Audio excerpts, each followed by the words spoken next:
At my wife's 58th birthday dinner, she looked at me in front of 43 guests and said, "You're nothing but a burden now. I'm the one carrying you." Everyone went silent as I sat there still recovering from the accident that left me unable to lead my company. After 31 years of marriage, the woman I trusted made me feel worthless inside my own home. I walked away without saying a word, thinking my life was over. Then, at exactly 11:14 p.m., my phone rang. A lawyer handling a secret deal involving my company was on the other end, and what she revealed left me frozen. Before we go further, I am genuinely grateful you are here with me today on Revenge Dad. Drop a comment and let me know what city or country are you watching from tonight. I read every single one. Some characters and details in this story are fictional, created for storytelling and educational purposes. Any resemblance to actual names or places is purely coincidental, but everything this story teaches you is worth holding on to. The first patent I ever filed is still hanging on the wall of my home office. Frame is a little crooked, has been for years, and I never straightened it because Callie told me once that a slightly crooked frame gives a room character. That was the kind of thing my daughter said. I kept meaning to prove her wrong by fixing it. I never did. It was 11:14 on a Saturday night, and I was sitting in that office with a cup of coffee that had gone cold an hour ago, staring at that patent the way a man stares at something when he is not really seeing it. The birthday party had ended 2 hours earlier. The guests were gone. The house was quiet in the way that big houses get quiet when the people inside them have run out of things to say to each other. My name is Richard Hayes. I am 61 years old. I built a company called Hayes Innovations out of a single rented room in Pasadena, California, 32 years ago, with $12,000 a used desk and the absolute certainty that I had an idea worth building. Over those 32 years, that company became something real: 400 employees, contracts with manufacturers across 3 continents, and a research division working on technology that I genuinely believed could change the way the world thought about energy. I am telling you this not to impress you, but because you need to understand what was sitting on the table when everything I am about to describe started happening. I picked up the coffee cup, remembered it was cold, and set it back down. That was when my phone rang. The number on the screen was not saved in my contacts. It had a Los Angeles area code, which at 11:14 on a Saturday night usually meant either a wrong number or something automated trying to sell me something I did not need. I almost let it go to voicemail. Something made me answer it. "Mr. Hayes." The voice on the other end was professional, a little rushed, the voice of someone who was working late and not entirely happy about it. "My name is Patricia Morgan. I am an associate with Brennan and Lowe. I apologize for the hour. I am calling to confirm a document execution detail related to the intellectual property transfer scheduled for Monday morning." I felt something shift in my chest. Not pain exactly, but the physical sensation of a floor deciding it was not entirely solid anymore. "I'm sorry," I said, keeping my voice level. "Can you repeat that?" "The intellectual property transfer," she said. "For Hayes Innovations. We have the closing documents prepared for the Monday execution, and I needed to confirm one signature detail with the majority shareholder before the weekend closes out." She paused. "Mr. Hayes, you are the majority shareholder of record, correct? 65%. Ik assis, espiaris." My throat tightened, but my voice stayed even. 30 years of boardrooms taught me that. "Ms. Morgan," I said, "I need you to tell me exactly what transfer you are referring to, because I have not authorized any transfer of intellectual property from my company." The silence on the other end of the line lasted about 4 seconds. In my experience, 4 seconds of silence from a lawyer is a very long time. "One moment," she said. I heard the sound of papers moving, of a keyboard being used quickly, of someone whose stomach had just dropped somewhere near their shoes. When she came back on the line, her voice had changed. It was slower now, more careful, the way a person speaks when they are trying to figure out exactly how much damage they have just done. "Mr. Hayes, I need to clarify something. I was under the understanding that you had been fully briefed on this matter by your co-owner and that you were standing by for confirmation. It appears that may not be the case." "Ms. Morgan." My hand was very still on the phone. I noticed that. My hand was completely still, which was not how I felt anywhere else. "Who initiated this transfer?" Another pause. Then, "The filing was initiated by Diane Hayes, listed as co-owner with a 35% stake." She stopped. "Mr. Hayes," I think I may have made a significant error in this call, and I want to be transparent with you about that. I was told the majority shareholder had been briefed and had indicated readiness. I called to confirm a detail not to. She stopped again. I am very sorry. What is being transferred? I asked.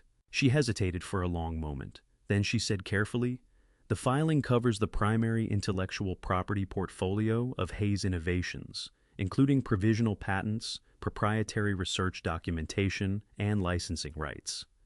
The receiving party is a holding company associated with Caldwell Technologies. Caldwell Technologies. Victor Caldwell. The man whose company had been trying to get within arm's reach of my research division for the better part of a decade. My jaw tightened so hard I felt it in my back teeth, but my voice stayed flat. Ms. Morgan, I want you to understand something. I have not authorized this transfer. I have not been briefed on this transfer. And I am the 65% majority shareholder of Hayes Innovations, which means under our operating agreement, no transfer of company intellectual property can be executed without my written consent. Is that clear? Yes, she said quietly. It is. Good. I took a slow breath. Before we end this call, I want one thing from you. I want you to understand that this conversation happened, that you made this call, and that I did not know anything about this filing before 11:14 tonight. Can you confirm that you understand that? I understand that Mr. Hayes, she said. Her voice was unsteady now. And for what it is worth, I think you should look very carefully at what is happening inside your company. I am sorry. I genuinely am. The call ended. I set the phone down on the desk next to the cold coffee. I did not move for almost a full minute. The patent on the wall was still slightly crooked. The house was still quiet. Nothing in the room had changed at all. And yet I understood sitting there at 11:14 on a Saturday night that the life I had been living up until 60 seconds ago was not quite the same life I was living now. I looked down the hallway toward the bedroom. The light under the door was still on. Diane was still awake, or at least the lamp was. I stood up from the desk. I took 3 steps toward that hallway, and then I stopped. I stood there for a long moment with my hand braced against the doorframe, and I thought about what I would say if I walked into that room. I thought about the 31 years behind us, the company we had built together, the 2 children we had raised in this house. I thought about what Diane's face would look like when I asked her what Patricia Morgan had just told me. And then I thought, whatever she says, I will not be able to trust the answer. I went back to my desk. I sat down. I looked at the cold coffee and the crooked patent and the dark window showing me nothing but my own reflection, and I started making a list of everything I actually knew for certain. It was a very short list, but it was a place to start. Before that call changed everything. Let me take you back a few hours because you need to understand what I walked away from to truly feel the weight of what I walked into. The birthday party had been Diane's idea from the beginning. 58 years old, she said, was worth celebrating properly. She wanted the long table set up in the main dining room, the good china we kept for Christmas and anniversaries candles down the center, and a guest list that ran to 43 people by the time she was done adding names. I did not argue. Diane had always known how to fill a room, how to make an evening feel significant, how to arrange flowers and light and conversation, so that everything looked exactly the way she wanted it to look. That was a gift she had. I had always admired it. The guests started arriving at 7, our neighbors from the end of the street, business partners I had not seen since before my accident, Diane's college friends who flew in from Seattle and Phoenix. My son Brandon was there, 32 years old, with the careful, guarded expression he had been wearing around me since I came home from the hospital, the expression of a man who had something on his mind and had decided for reasons of his own not to share it. My daughter Callie sat across the room from her brother, 29 years old, a kindergarten teacher with her mother's dark eyes, and a laugh that could fill any space it entered. She had driven up from her apartment in Altadena, and she hugged me at the door the way she always did. Both arms, no hesitation, like she was making a point. Pastor James Whitmore was there too, near the head of the table. He had married Diane and me 31 years ago at All Saints Church on Arroyo Boulevard, and he still had the same steady handshake and the same way of looking at you, like he was genuinely interested in your answer before he had even asked the question. I had always liked James. For the first hour, it was everything a party should be. Wine was poured, stories were told. Someone brought up the time I drove a rented moving truck into a parking structure with about 4 inches of clearance and took the mirror clean off. People laughed, Diane laughed. I laughed. For a little while, I almost forgot about the limp I was still carrying from the accident, about the physical therapy appointments I still had twice a week, about the way my back seized up if I stood in one place too long. I was wearing the watch Diane had given me on our first anniversary, a simple silver watch, nothing extravagant, with my initials engraved on the back in letters so small you had to hold it in the right light to read them. I had worn it nearly every day for 30 years. 3 weeks earlier, Diane had picked it up off the bathroom counter and turned it over in her hands and asked me very casually whether it still meant anything to me. I had told her of course it did. She had set it back down and said nothing more about it, and I had thought nothing more about it until much later when I understood what that question had actually been. But I am getting ahead of myself. The moment that broke the evening open came about 90 minutes in, when one of Diane's friends from college, a woman named Barbara, who had flown in from Phoenix and who had been working on her third glass of wine since 8 o'clock, leaned across the table and said to Diane in the bright, careless voice of someone who means well and is not paying close enough attention, "Diane, honestly, what is it like being married to someone who built something so extraordinary? You must be so proud." I looked at Diane from my end of the table. She was smiling. It was the smile she used at church functions and charity dinners, warm on the surface, constructed underneath the smile of a woman who has already decided what she's going to say before the question finishes landing. She set her wineglass down with a small, deliberate click. "Everyone thinks Richard is this great success story," she said. Her voice was pleasant, conversational, the voice she might have used to discuss the weather or the traffic on the 210. "But they do not see what I see every day. They do not see what I have been living with since the accident." Barbara blinked. "Oh, I didn't mean to." "No, it's all right." Diane waved a hand. She looked down the table toward me, and something in her expression shifted. Something went flat behind her eyes, the way a light goes flat when the warmth drains out of it. "I have spent the last several months taking care of a man who cannot take care of himself, who needs help with things he used to do without thinking, who cannot run his own company anymore, cannot be in that building the way he used to be." She picked up her wineglass again.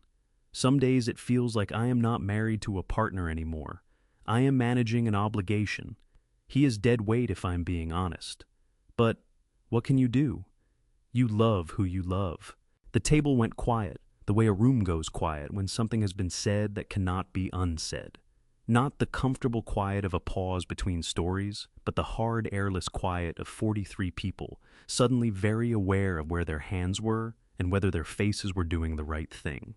I watched it happen around the table like a slow wave, Barbara's smile dissolving into something stricken. Pastor Whitmore's fork stopping halfway to his plate, his jaw tightening almost imperceptibly, his eyes dropping to the tablecloth in front of him, as if he had been asked to look at something he had not consented to see. Callie across the room set her water glass down on the table with a careful, controlled movement, her knuckles going white around the stem for just a moment before she released it, her chest rising with a breath that she held and did not let out. Brandon looked down at his plate. He did not look up for a long time, and I sat at the far end of that table with a smile on my face. I do not know where it came from. 30 years of client dinners and investor presentations and moments where the room needed someone to absorb the impact and keep moving. Maybe it came from that. I picked up my own wineglass, took a single easy sip, and said in the most comfortable voice I owned, "Well, somebody has to keep things interesting." 2 people laughed the tight, grateful laugh of people who needed the tension to go somewhere. The table began to breathe again. Conversation restarted in small clusters. Diane smiled at me, the way you smile at someone who has just played their part correctly. I smiled back. And underneath the table where nobody could see it, my right hand curled into a fist so tight that my knuckles ached. I helped clear the plates after dinner. I said goodbye to the guests at the door, shook hands and accepted hugs, and told people it had been wonderful to see them. I thanked Pastor Whitmore, who held my hand a beat longer than usual, when he shook it and looked at me with an expression I could not entirely read, something between sorrow and apology. The face of a man who had witnessed something in a room he was not sure what to do with yet. When the last car pulled out of the driveway, I went upstairs, changed out of my jacket, and sat on the edge of the bed for a few minutes, with my hands on my knees, breathing the way my physical therapist had taught me to breathe when the pain got ahead of me. Then I went downstairs to the office because I did not know what else to do with myself, and I sat down in front of the crooked patent on the wall, and I picked up the cold coffee, and I remembered it was cold, and I set it back down. That was when I looked at my watch. I turned it over in my hand the way Diane had turned it over 3 weeks earlier, and I looked at the small engraved letters on the back, and I thought about the question she had asked me, whether it still meant anything. I had thought at the time that she was asking about sentiment, about whether I still held on to the things that had mattered early in our marriage, whether I was still the man she had married. I understood now, sitting in that office at 11 o'clock at night, that she had not been asking about sentiment at all. She had been taking inventory, checking to see how attached I was, measuring what she would be leaving behind. That question had not been the question of a wife wondering whether her husband still loved her. It had been the question of someone who had already made a decision and was calculating the weight of what they were walking away from. My phone rang. I have sat across from a lot of people in 30 years of running a business. Investors who wanted to own something they had not built. Competitors who smiled while they were figuring out how to take what was mine. Lawyers who charged $400 an hour to tell me things I already knew. I learned early that the most important thing you can do in any room is keep your face from showing what your mind is doing. By the time I pulled into the parking structure off Flower Street in downtown Los Angeles the next morning, I had been practicing that for 11 hours straight. I told Diane I had a supplier meeting. She was drinking coffee at the kitchen counter when I said it, scrolling through something on her phone, and she looked up and said, "Okay," in the flat, incurious voice of someone who had stopped wondering where her husband was going a long time ago. I kissed her on the cheek. My lips were completely dry, and my chest felt like someone had wrapped a fist around my sternum and was slowly tightening their grip, but my face was calm. I had made sure of that before I came downstairs. Ed Morrow's office was on the 14th floor of a building that had seen better decades. No glass lobby, no receptionist with a headset, no frame magazine covers on the wall. Just a narrow waiting area with 2 chairs, a window that looked out onto another building's brick wall, and a door with Ed's name on it in plain black letters. He had done contract work for me once years back, a landlord dispute on our Riverside Drive property. And I remembered him as a man who looked you directly in the eye when he shook your hand and did not look away until he was finished thinking about what you had just said. That was the kind of lawyer I needed this morning. He was already at his desk when I walked in. 60 years old, reading glasses pushed up on his forehead, a yellow legal pad in front of him that was already half covered in handwriting. He stood up, shook my hand, firm, direct, no performance, and gestured to the chair across from him. "Tell me everything," he said. "Don't edit." So I did. I told him about Patricia Morgan's call. I told him about the IP transfer, about Caldwell Technologies, about the 43 people at the birthday party, and the sentence Diane had said with the same tone she used to discuss the weather. I told him about the watch. I watched Ed's pen move across the legal pad the entire time I talked, and I watched his face do absolutely nothing, which was exactly what I needed from him. When I finished, he set the pen down and looked at me over his glasses for a long moment. "Richard," he said, "I need you to do something that is going to feel completely wrong. All right? I need you to go home tonight.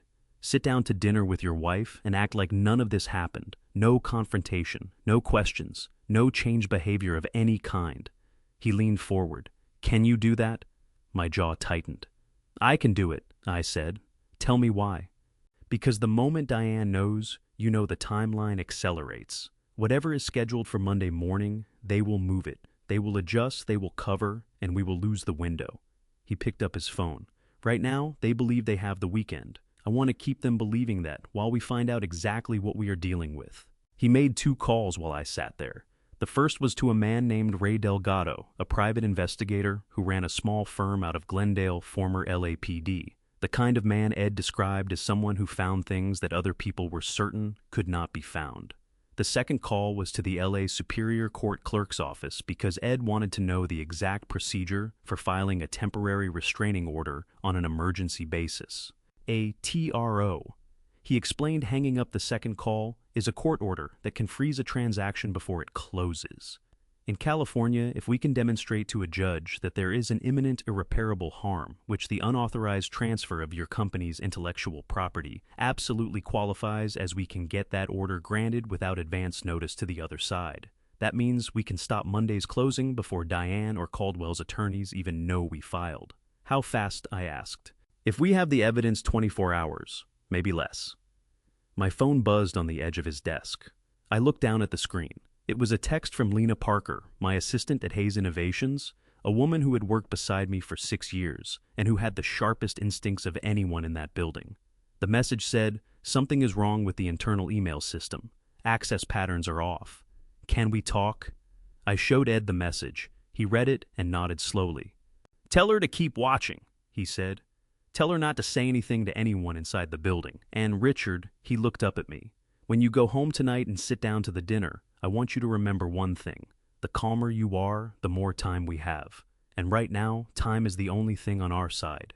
I drove home on the 110 and I thought about 31 years of marriage, about a woman pouring coffee at a kitchen counter, about a birthday party where 43 people had heard my wife call me dead weight, and I had smiled like it was a joke we both understood. My throat ached the entire drive. My hands stayed steady on the wheel. When I walked back through the front door, Diane was in the kitchen starting dinner. She looked up and smiled, warm practiced the smile that had been in every Christmas card we had ever sent, and asked how the supplier meeting went. "Fine," I said. "Nothing complicated." I went upstairs to change my shirt, and I sat on the edge of the bed for 60 seconds, with my face in my hands feeling the full weight of what I was carrying. Then I stood up, straightened my collar, and went back downstairs to have dinner with my wife. Ray Delgado was not a large man. He was compact and unhurried, with the kind of stillness that comes from spending 2 decades in rooms where saying the wrong thing at the wrong moment had real consequences. He had a file folder on the table in front of him when I walked into Ed's office the next afternoon, and he did not open it right away. He let me sit down first. He let the room settle. Then he said 2 words, 11 days. He did not explain them immediately. He just let them sit there between us, and I felt the temperature in the room drop by several degrees. 11 days after you were admitted to Huntington Hospital, Ray said, "Your wife had her first meeting with Victor Caldwell, not a phone call, a sit-down meeting, private dining room at the Langham in Pasadena, 2 hours and 20 minutes. He opened the folder and slid a page across the desk toward me. It was a photograph, a still from a security camera, time-stamped, showing Diane at a restaurant table across from a man I recognized immediately. Victor Caldwell was 54 years old and had the easy, expensive posture of someone who had never once doubted that the room would arrange itself around him. "They have met 7 times since then," Ray said. "Always at the Langham, always private." My chest tightened so sharply I had to work to keep my breathing even. 11 days. I had still been relearning how to grip a pen properly. I had still been asking nurses to help me to the bathroom. And Diane had been sitting in a private dining room at the Langham, with Victor Caldwell discussing what to do with everything I had built. "Caldwell did not approach her by accident," Ray continued. "He knew about your primary research project, the one your team calls Project Helios, before your accident. 18 months before." He slid another page across. "There was a closed-panel presentation at a technology conference in San Francisco.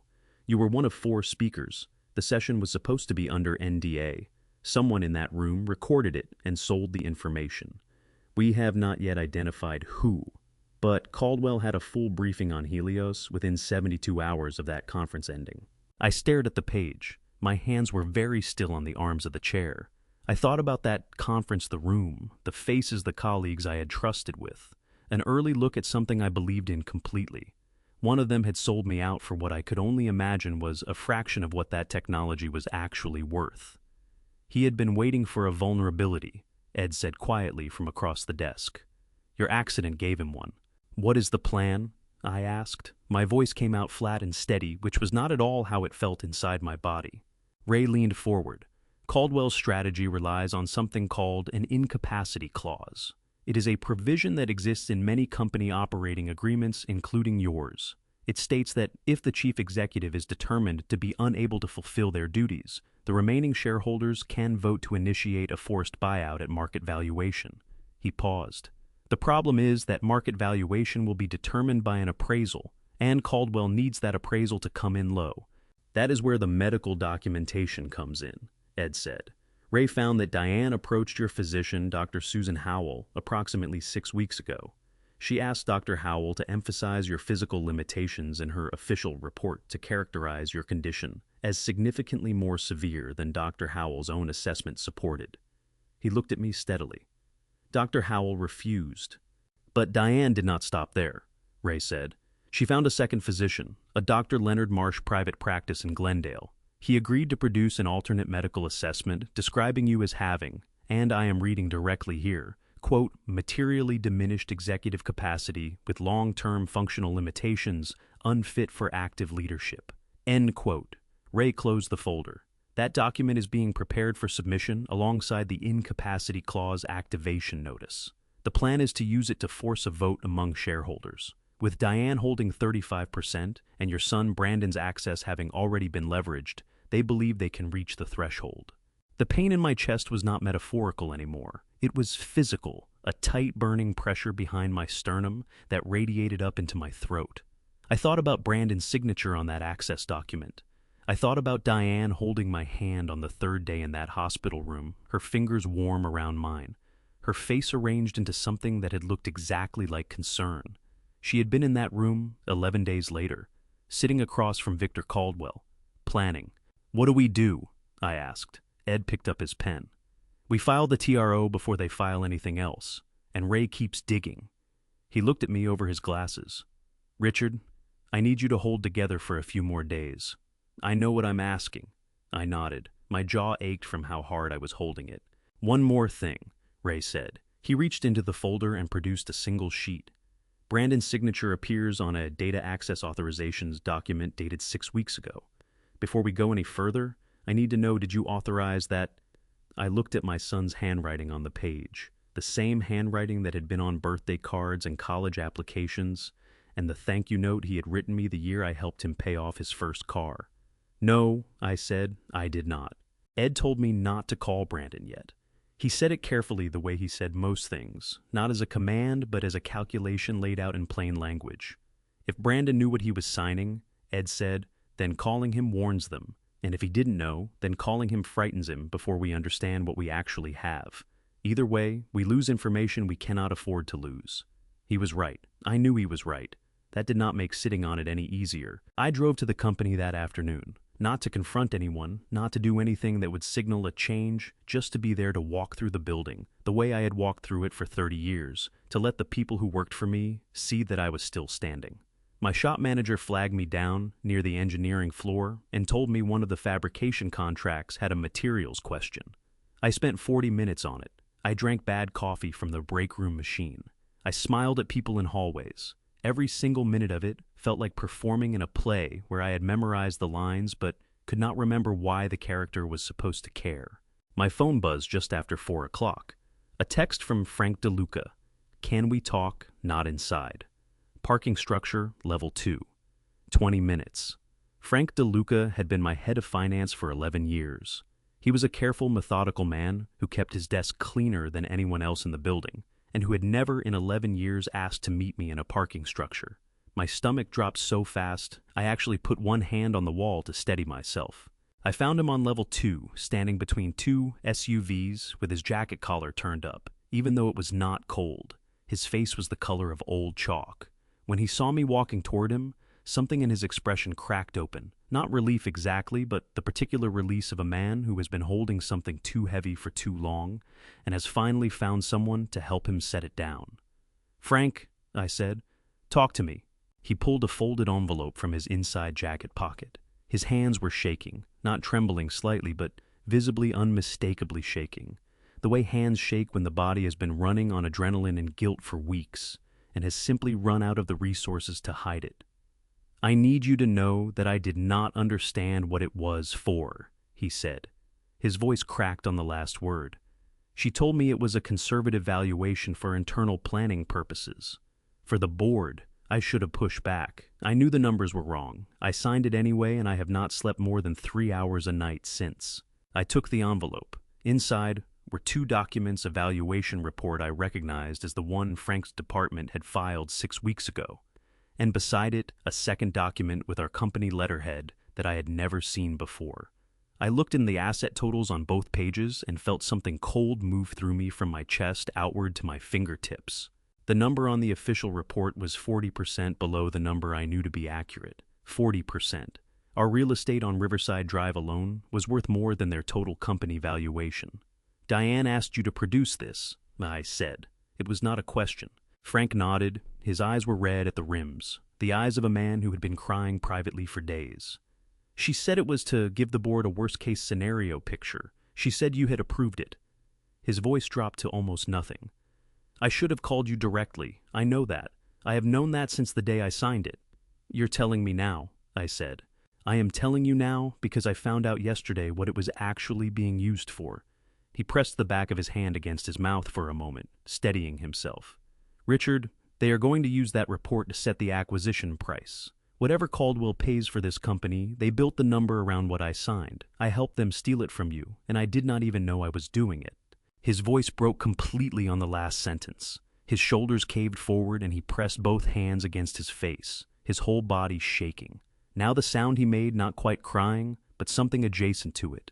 The sound of a man who had been keeping himself upright through sheer will and had finally run out of will. I put my hand on his shoulder. Frank, look at me. He lowered his hands. His face was wrecked. You came to me, I said. That matters. Right now that is the only thing that matters. I need you to go home. Do not speak to Diane or anyone connected to this and be available when my attorney calls you. Can you do that? He nodded, wiping his face with the back of his wrist. Yes, I can do that. I watched him walk to his car, and I stood there on level 2 of that parking structure for a long moment after his taillights disappeared down the ramp. The concrete smelled of oil and exhaust. Somewhere below, a car alarm chirped twice and went quiet. My phone buzzed again. This time, it was Miguel Torres, my chief technology officer, 20 years at this company, the man who had been with me since we were operating out of a single floor on Lake Avenue. The message was 4 words. Come to the office. I looked at the 2 documents still in my hand. The real number and the fake number, side by side, 40% of my life's work, quietly erased by someone I had trusted, with the keys to every room in the building. I folded the envelope into my jacket pocket and went to find Miguel. Miguel was already outside the server room on the 3rd floor when I arrived, which was itself unusual. Miguel did not wait for people. People waited for Miguel. Close the door behind you, he said when I stepped inside. The server room was cool and humming, the way server rooms always are. Rows of blinking lights, the steady mechanical breath of cooling systems, the particular smell of electronics running warm. Miguel walked to a cabinet near the back wall, the kind with a combination lock that most people in the building did not know existed. He opened it, reached inside, and produced a notebook. It was small, the kind you could buy at any drugstore, with a green cover and a black elastic band stretched around it. He held it out to me with both hands the way you hand someone something fragile. I have been keeping this since May, he said. I took it. I opened the elastic band and turned to the first page. His handwriting was small and exact, every entry dated and timed, the way an engineer records data, not because anyone asked him to, but because precision is a habit that does not turn off. May 14th, 7:42 in the evening. DH badged into the server room using her executive access credentials. Duration, 31 minutes. No scheduled reason logged. May 22nd. 6:18 in the morning. Remote access from an unregistered device to the Project Helios development partition. Access lasted 11 minutes. Files viewed architectural schematics, Phase 2, prototype specifications. June 3rd. DH met with external consultant in conference room B. Consultant not registered in visitor log. Meeting duration 1 hour and 40 minutes. I turned pages. There were dozens of entries. Every anomaly, every off-hours access, every unregistered visitor, every time a file had been opened that should not have been opened by anyone but the core research team. Miguel had been building this record for 8 months, one careful entry at a time while I was in the hospital, and then at home relearning how to move without pain. Miguel, I said. My throat was tight. Why didn't you come to me sooner? He looked at me steadily. Because I needed to be certain before I said anything about your wife, he said. I was not going to walk into your house while you were still healing and hand you an accusation I could not fully support. And because... He stopped, and something shifted briefly in his expression, something that on Miguel's face was the equivalent of visible distress. Because you had enough to carry, I was not going to add to it until I had something that would stand up. I closed the notebook. The hum of the servers filled the room. There is more, Miguel said, about Project Helios specifically. He turned to the computer terminal on the desk behind him and pulled up a directory. Someone has been extracting files from the Helios partition in small increments over the past 3 months. Small enough that the automated security flag would not trigger. Deliberate, careful. He pointed to a column of file names. This is what they took. I looked at the list. My chest contracted. And this, Miguel said, pulling up a second directory, is what they think they took. I looked at the second list. Then I looked at Miguel. They are not the same, I said. No. For the first time that afternoon, something close to satisfaction crossed his face. Brief, controlled, but there. 6 weeks ago, I realized what was happening. I could not stop the access without alerting whoever was doing it. So instead, I restructured the core file architecture. The files they have been copying since then contain the framework, but not the functional specifications. They have the skeleton. They do not have what makes it work. He looked at me. Project Helios is intact, Richard.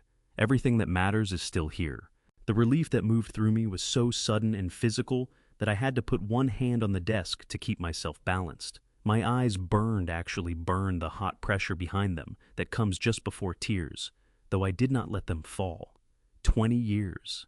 This man had spent 20 years in my building, and when it mattered most, he had done something extraordinary without being asked, without being thanked, without even being sure I would ever know. Miguel, I said, and my voice came out rougher than I intended. Don't, he said quietly but firmly. I did not do it for gratitude. I did it because it was right. He paused, and because no one was going to walk into this building and take what we built without at least having to get past me first. I set the notebook down on the desk between us and pressed both palms flat against the cover, steadying myself, feeling the solid edges of it under my hands. My phone rang. Ed Morrow. I answered it. Richard. His voice was clipped efficient, the voice he used when information was moving faster than expected. Diane filed this morning divorce petition to LA Superior Court and simultaneously an incapacity clause activation notice to the board of Hayes Innovations, both at the same time. I need you in my office first thing tomorrow. A pause. And Richard, bring the notebook. I looked at Miguel across the desk. He had heard enough of the call to understand what it meant. His jaw tightened once the only outward sign, and then his face went steady again. Tomorrow morning, I said into the phone. I will be there. I hung up. I picked up the green notebook and held it for a moment, feeling the weight of 8 months of careful, quiet loyalty in my hands. Then, I put it in my jacket pocket next to the envelope with Frank DeLuca's 2 valuation reports, and I walked out of the server room toward whatever came next. Ed was already at his desk when I arrived at 7:15. The legal pad from our first meeting had been replaced by a second one, and the second one was already half full. He had 2 phones on the desk instead of 1, and a paper coffee cup from the place downstairs that he had clearly not touched yet. When I walked in, he looked up, pulled off his reading glasses, and said, "Sit down. There is a lot." I sat. I put Miguel's notebook and Frank's envelope on the desk between us.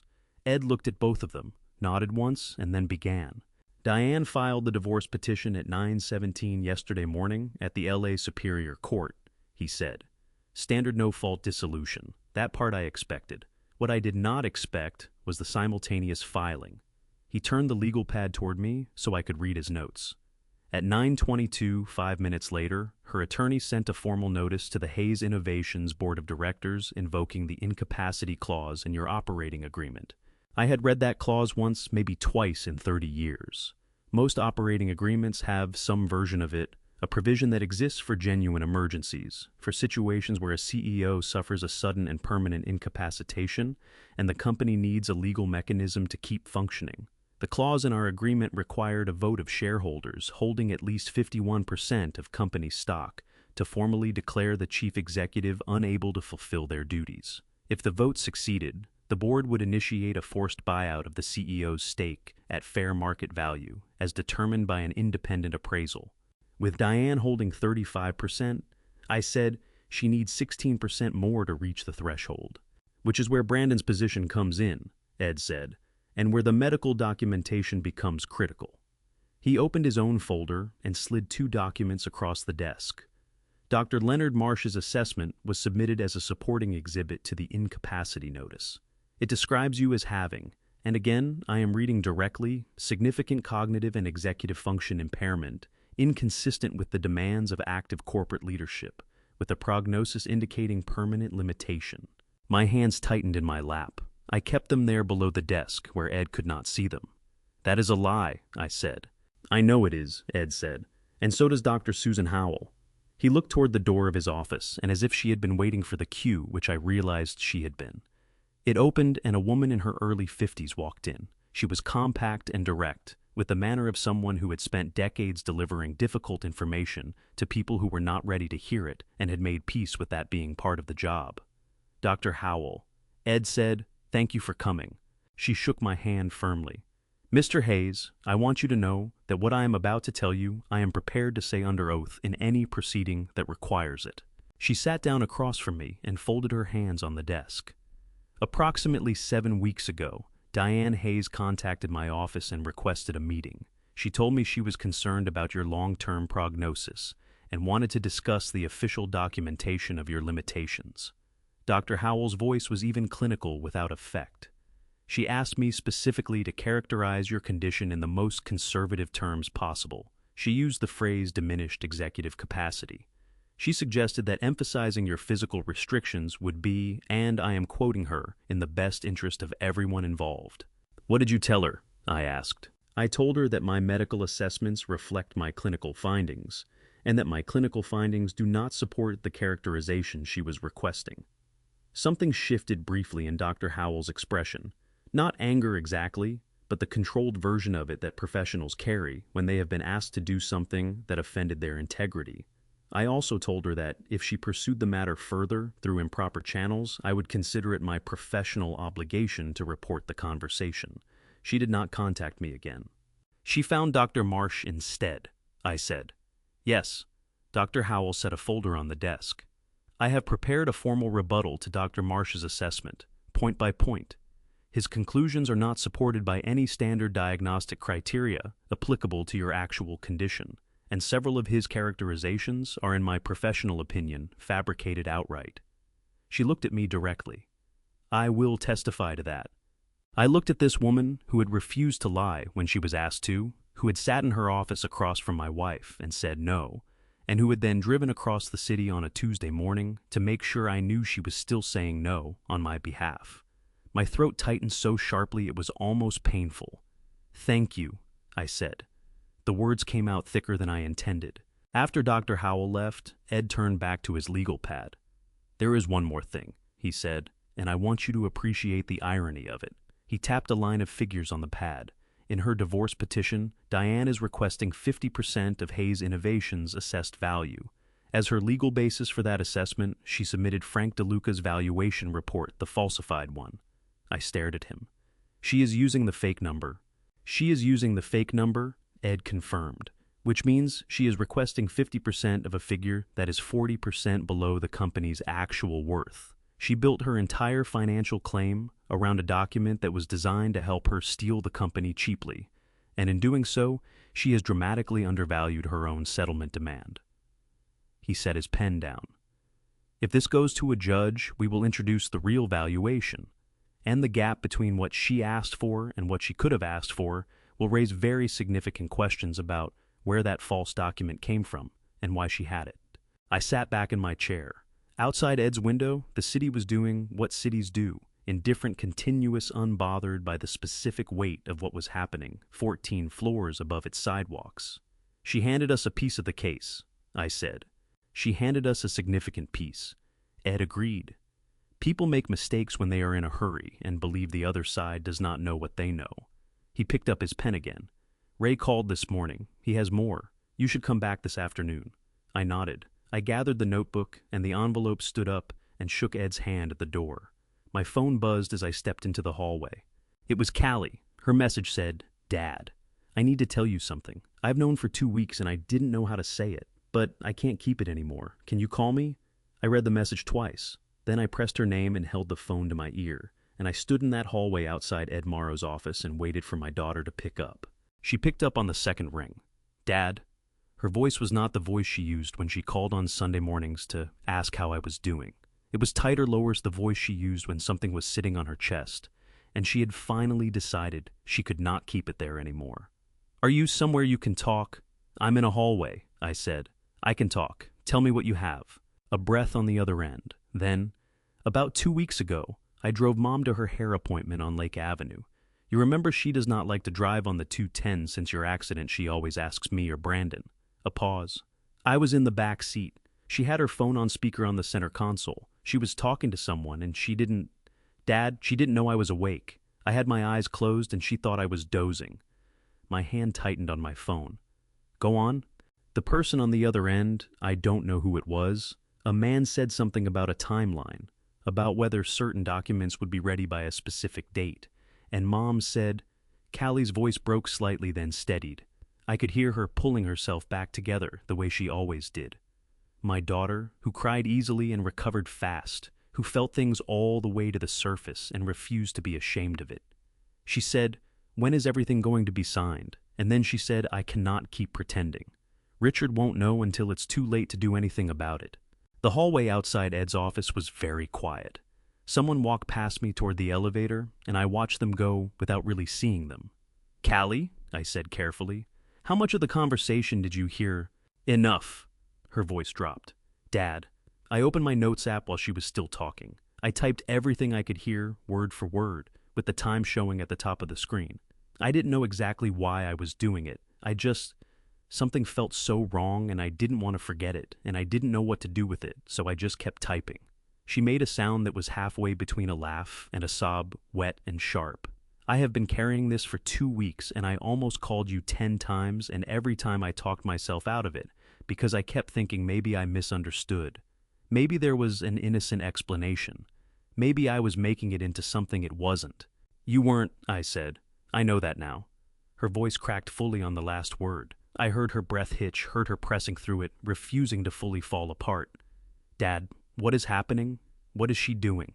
I closed my eyes for a moment. My chest hurt with a particular kind of pain that had nothing to do with my back injury, the pain of a father who has to tell his daughter something that will permanently change the way she sees a person she has loved her entire life. I am going to explain everything to you, I said, not over the phone. Can you come to the house tonight, after 7? Yes.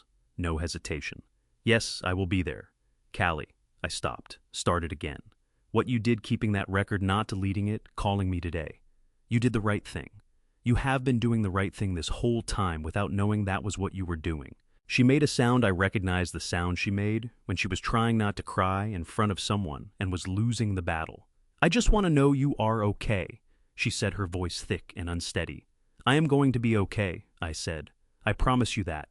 I stood in that hallway for another minute after we hung up, with my back against the wall and my phone in my hand, thinking about my daughter in the back seat of a car, with her eyes closed, listening to her mother make plans that would have destroyed her father, and opening a notes app and starting to type, because something in her gut told her that the truth needed a witness. My phone rang again before I had moved. This time it was a number I did not recognize, a Pasadena area code. I answered it. Richard. The voice was older, measured with the warmth of someone who had spent a lifetime in rooms where warmth was sometimes the most important thing on offer. This is James Whitmore. I hope I'm not catching you at a bad moment. Pastor Whitmore. I straightened slightly. No, not at all. I have been thinking about Saturday evening since I drove home that night, he said. I have been thinking about it quite a lot, actually. A pause. I want you to know that what Diane said at that table in front of the people who were there in that setting on that occasion was not something I will forget. And I want you to know that if there is ever a moment when someone needs to speak to what was said in that room and who was present and the manner in which it was said, he stopped. I was a witness, Richard, and I am prepared to say so in whatever setting that becomes necessary. My throat tightened so suddenly that I had to press my lips together for a moment before I could answer. James Whitmore had married Diane and me at his church 31 years ago. He had baptized both of our children. He had sat at our table at more dinners than I could count. And he had driven home from Diane's birthday party and spent 2 days deciding to make this call because he believed that what he had seen mattered and that staying silent about it would make him complicit in something he was not willing to be complicit in. Thank you, James, I said. My voice came out rough, lower than I intended. That means more than I can tell you right now. You don't need to tell me, he said. You just need to know I'm here. After I hung up, I walked to the elevator and pressed the button for the lobby. I stood with my hands at my sides and my eyes on the floor indicator. and I breathed the way my physical therapist had taught me, slow and slow. Out let the body catch up to what the mind already knows. 2 people had called me in the space of 15 minutes. My daughter, who had been carrying a recording of my wife's voice for 2 weeks, and had finally found the courage to hand it over. And a man of faith who had witnessed something ugly done to me in public, and had decided after sitting with it for 2 days that silence was not something he could offer me. I thought about the list I had started making on Saturday night alone in my office with the cold coffee and the crooked patent. The list of things I knew for certain. It was longer now, significantly longer. The elevator doors opened. I walked through the lobby and out onto Flower Street into the flat white Los Angeles light, and I took out my phone and called Ed Morrow. "Ray found more," Ed said before I could speak. "Get back here. And Richard, tonight watch your email. I am sending you something from Ray that he says you need to see alone first." I thought of Callie's Notes app. I thought of Pastor Whitmore's voice on the phone. I thought of Miguel's green notebook and Frank's shaking hands and the 2 valuation reports side by side in my jacket pocket. "I will be there in 10 minutes, I said. "I want to be honest about what it is like to watch a recording of something you were never meant to see. People imagine it is satisfying the moment the truth arrives, in a form you can play back, pause, rewind. It is not satisfying. It is slow and cold. The way watching a room fill with water is slow and cold, and you are standing in it, and the level keeps rising, and there is nowhere to go." Ray's email arrived at 10:47 that night. The subject line said, "Langham Hotel Review alone first." The body of the email was 4 sentences. He had obtained security camera footage from the Langham Pasadena through a contact he did not name. Ed had already confirmed that once the FBI became involved, any footage Ray had gathered as a civil investigator would be absorbed into the federal evidentiary record, making the method of acquisition a matter for the courts, not the outcome. The footage covered 7 separate dates over 4 months. He had also obtained a separate audio recording, made in the hotel's main lobby, which was a public space with no reasonable expectation of privacy under California law, meaning everything captured on it was entirely admissible. He suggested I watch the footage first, then listen to the audio, and that I do both before calling him. Diane was already in bed. I sat down at my desk in the home office, put my headphones in, and opened the first file. The security footage was grainy, the way hotel lobby cameras always are, that flat, slightly washed-out quality that makes everyone look like a version of themselves, filmed from a respectful distance. But there was nothing wrong with the resolution. Diane walked into frame at 7:43 on a Tuesday evening in July, wearing the gray blazer she bought in Santa Barbara 2 summers ago, and carrying the handbag I had given her for her 56th birthday. She crossed the lobby and sat down at a table near the window. 2 minutes later, Victor Caldwell sat down across from her. I watched 7 separate meetings play out in compressed segments. Different dates, same table, same 2 people. The body language told a story before the audio confirmed it, the way they leaned toward each other, the way Diane laughed at something he said in the 3rd meeting, the way he reached across the table in the 5th, and briefly covered her hand with his before pulling back. My jaw tightened so hard, my back teeth ached. I kept watching. The audio file was from the 6th meeting. Ray's contact had been positioned near the lobby bar, close enough to the window table to capture clean sound. I heard ambient noise, first glasses, low music, the indistinct murmur of other conversations, and then Diane's voice close and clear. "The board notice goes out next week," she was saying. "Once that happens, the clock starts." Victor's voice was smooth, deliberate, the voice of a man who had conducted 100 difficult conversations and found them easy. "And the medical documentation is in place. Dr. Marsh filed it yesterday." "Good." A pause. I heard the sound of a glass being set down. "Once we have the remaining Helios files, Richard will not have the legal standing to challenge the incapacity vote. We have made certain of that. The whole process from activation to closing should take no more than 3 weeks. I pressed pause. I sat back in my chair. The patent on the wall was still crooked. I had still not fixed it. I let myself feel what I was feeling for exactly 30 seconds, the particular devastation of hearing my wife discuss the legal dismantling of my life in the same calm, practical tone she used to discuss grocery lists. The heat behind my eyes was immediate and fierce, and I did not try to stop it. I just let it be there for 30 seconds. Then I pressed play again. "There is someone on the inside who has been managing the file transfers," Victor said. "Not Brandon, someone else. someone with deeper access. He paused. They have been careful, but I want confirmation that the remaining architecture files are secured before we move forward with the board notice. I will confirm it, Diane said. Good. Another pause. And Diane, after this closes, I want you to understand something clearly, what we discussed about the future that stands. You have my word on that. I stopped the recording there. I did not need to hear the rest. I sat at my desk for a long time after that, in the same chair in the same room, with the cold coffee I had forgotten about again, and the crooked patent above me. The city outside the window was doing what it always did, indifferent lit, continuous. Someone on the inside, not Brandon, someone with deeper access. I picked up my phone and texted Ray one line, "Who is the inside person?" His response came back in under a minute, "Give me 48 hours. Before I go any further, if you're still here with me on Revenge, Dad dropped the word "stay" in the comments right now. Just that one word. It tells me you are with me and you are ready for what comes next.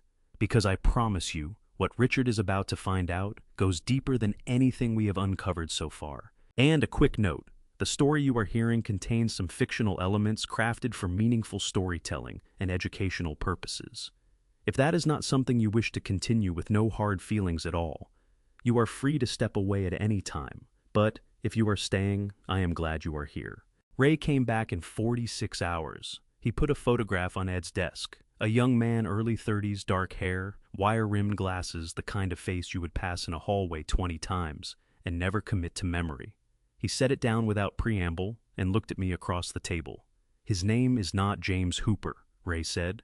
I looked at the photograph. James Hooper had been on my IT staff for 6 months. He had a badge, a desk, a company email address, and a performance review I had signed off on in passing without looking at closely enough. Ray had traced the background check to a third-party screening vendor, one that buried 4 layers deep in its ownership structure, had a financial connection to a holding company linked to Stuart Vane. He had also, according to Ray, installed monitoring software on 4 of our internal servers that had been quietly capturing and compressing data from the Project Helios partition, and staging it for external transfer at intervals small enough to avoid triggering our automated security flags. His real name is Kevin Marsh, Ray said. He is 31 years old. He grew up in Glendale. He paused and let that sit for a moment. His older brother is Dr. Leonard Marsh. The room went very quiet except for the sound of the city 14 floors below. Stuart Vane recruited him, Ray continued. Vane is Victor Caldwell's CFO at Caldwell Technologies. He coordinated the whole internal operation, Kevin's placement at Hayes Innovations, the arrangement with Dr. Leonard Marsh for the medical documentation, all of it. Vane ran the logistics. Caldwell directed the strategy. Ray folded his hands on the table. This was not improvised, Richard. This was built. It had a budget and a timeline, and people assigned to specific functions. Kevin Marsh was not a coincidence. He was an appointment. I sat with that for a moment. The photograph of Kevin Marsh looked back at me from Ed's desk, this unremarkable young man who had been walking through my building every morning for 6 months, carrying a badge with a false name, doing methodical damage to something I had spent 30 years building. There is something else, Ray said.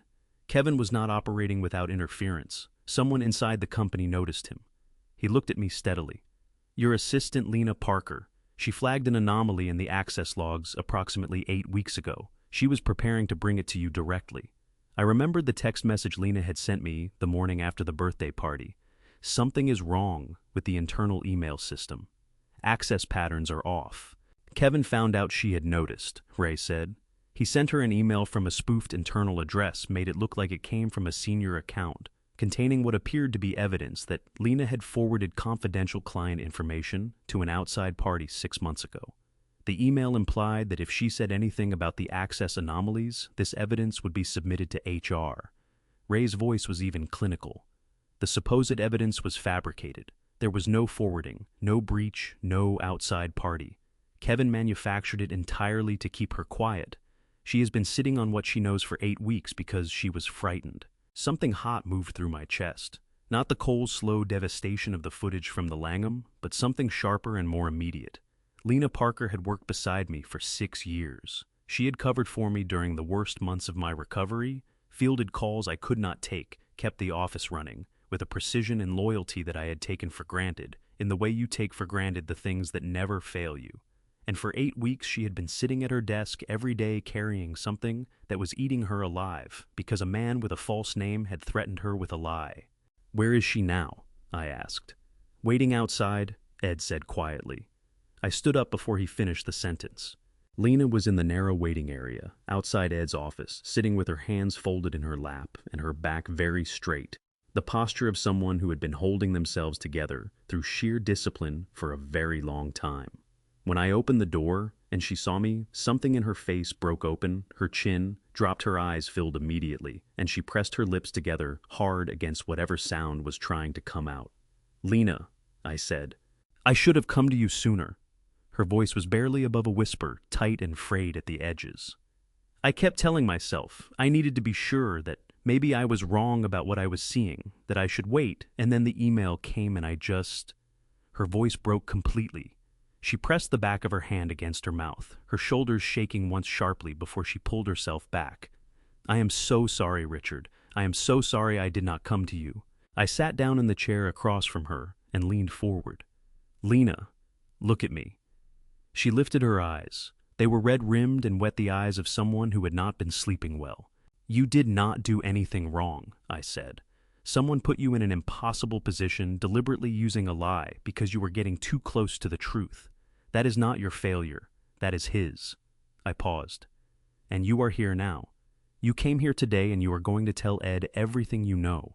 That is the right thing. That is exactly the right thing." Her breath came out in a long, shaky exhale, the release of something she had been holding for 8 weeks. "Okay," she said. Her voice was still unsteady, but the panic behind it had eased slightly. "Okay, I will tell him everything."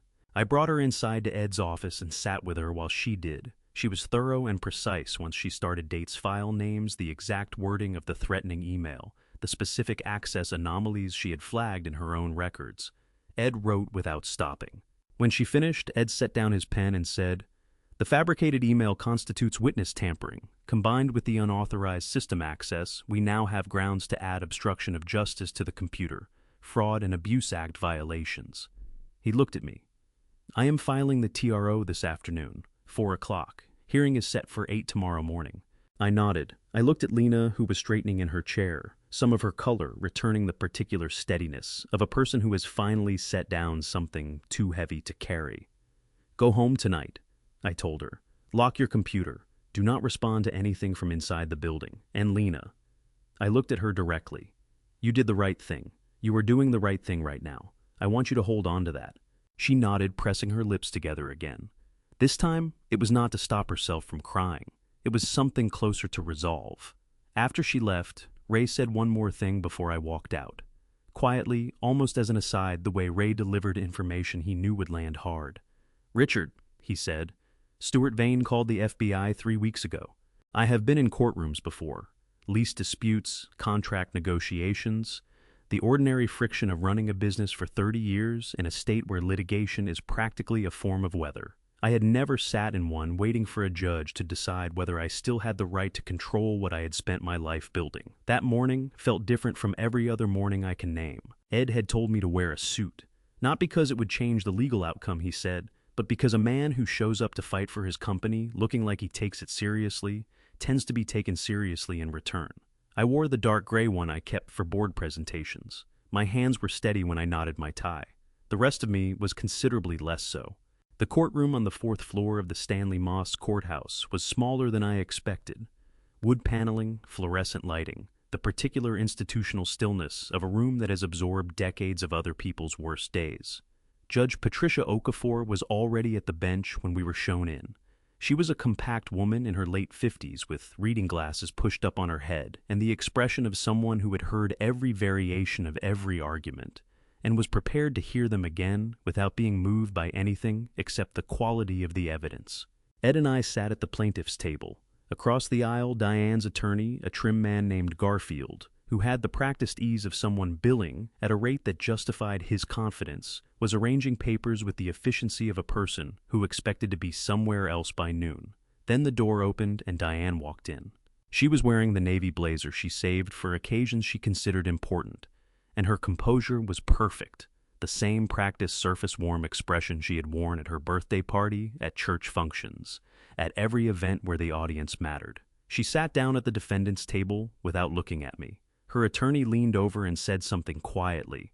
She nodded once. It was the first time I had been in the same room with her since the night of the party. My chest tightened sharply and I pressed my feet flat against the floor and focused on my breathing, the way my physical therapist had drilled into me for months. In through the nose, out through the mouth. Let the body catch up. Ed opened with precision. He laid out the timeline. The unauthorized access to Hayes Innovations' internal systems, the fabricated medical documentation submitted by Dr. Leonard Marsh, the valuation report, manipulated by 40%, the witness tampering against Lena Parker. He spoke for 11 minutes without notes, and he did not raise his voice once. Then Frank DeLuca was called to the stand. Frank had told me the night before that he had not slept. He looked at the gray-hollowed look of a man running on guilt and resolve and not much else. But when he sat down and the clerk administered the oath, something settled in his face. He looked at Judge Okafor and he told the truth. Every detail, every date, every specific instruction Diane had given him, every moment he had known the numbers were wrong and signed the document anyway. His voice broke twice. He kept going both times. When Frank stepped down, Diane's attorney rose. He was smooth and precise, the kind of lawyer who never appears rattled, because he has already identified the argument he plans to make, regardless of what the other side presents. Your Honor, Garfield said, the intellectual property of Hayes Innovations was developed substantially during the course of a 31-year marriage, and under California community property law, Mrs. Hayes maintains a legitimate ownership interest that entitles her to participate in decisions regarding its disposition. Ed was on his feet before Garfield finished the sentence. Your Honor, counsel is mischaracterizing the nature of the asset.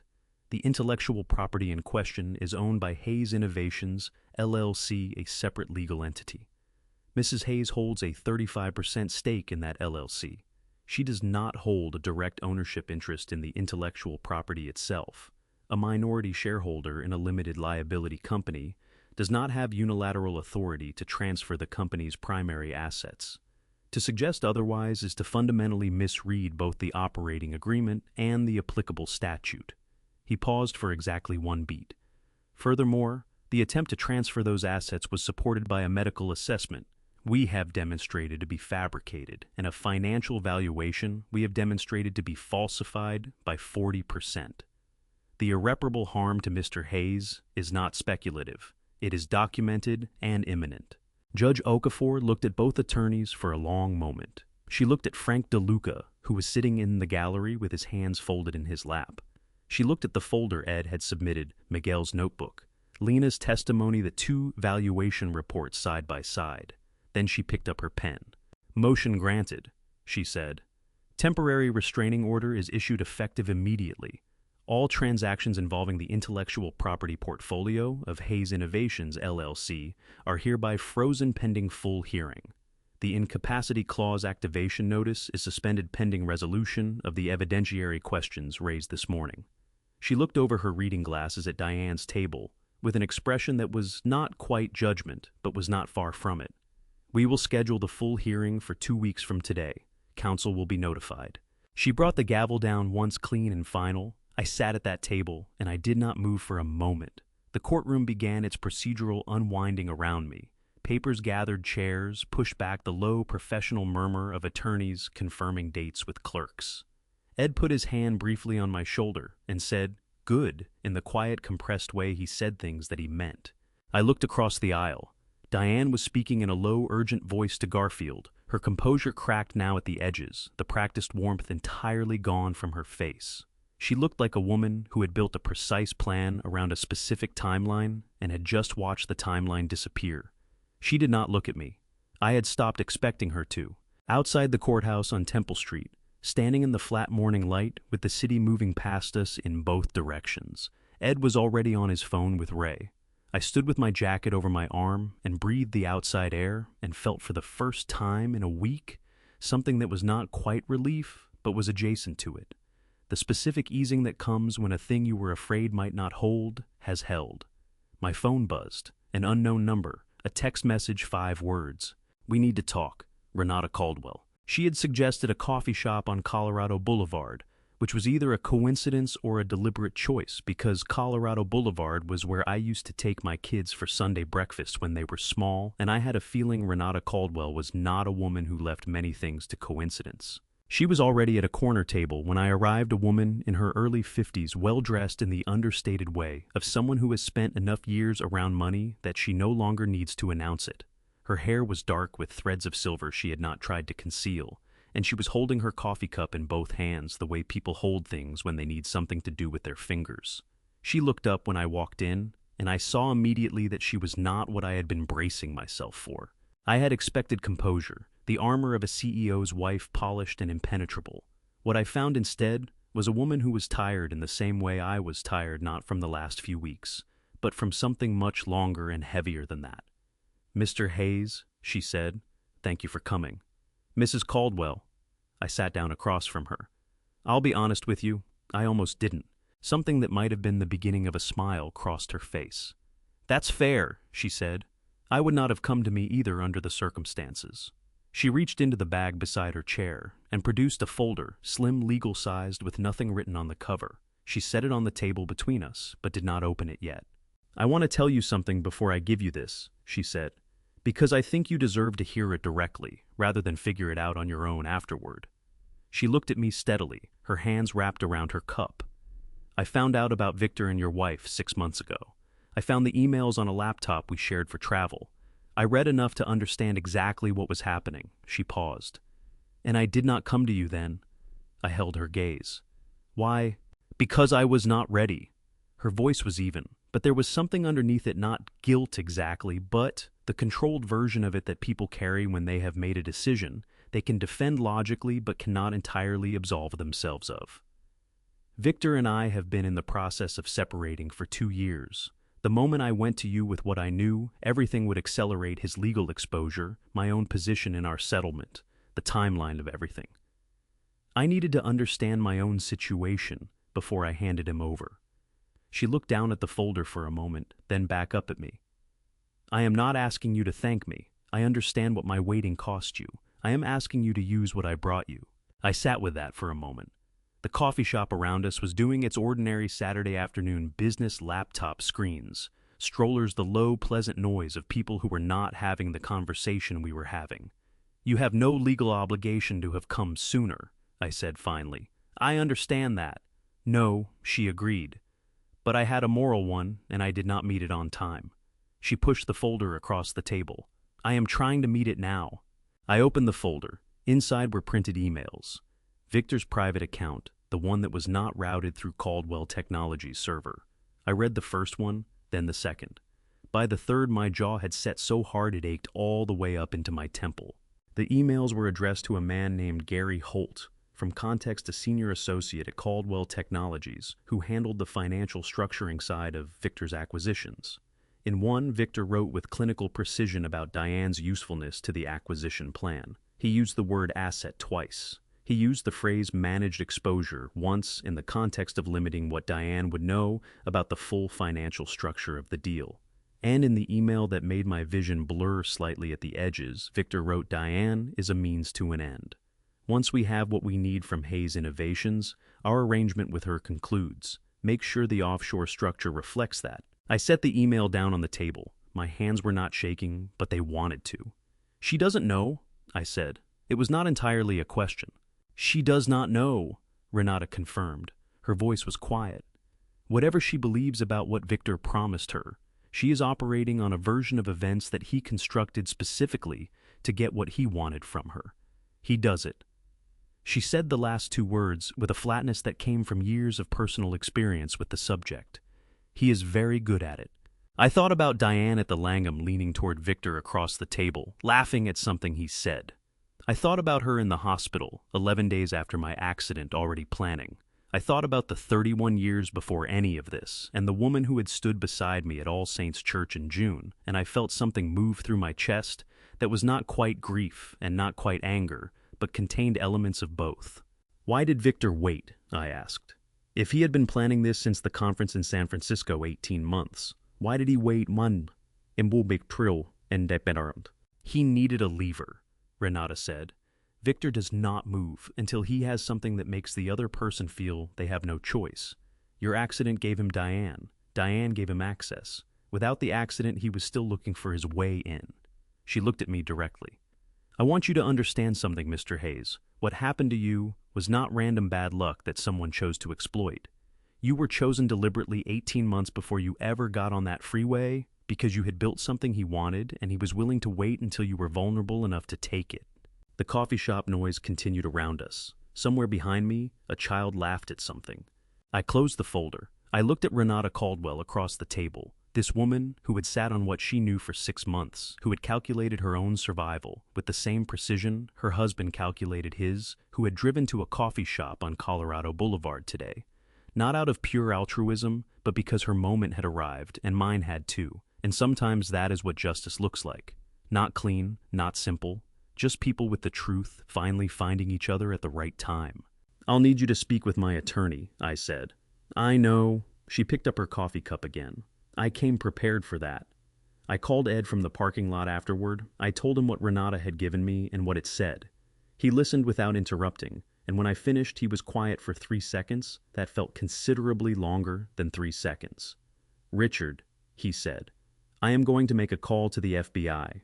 The FBI field office in Los Angeles does not look the way it does in movies. There is no dramatic lobby, no wall of screens, no agent striding purposefully through glass corridors.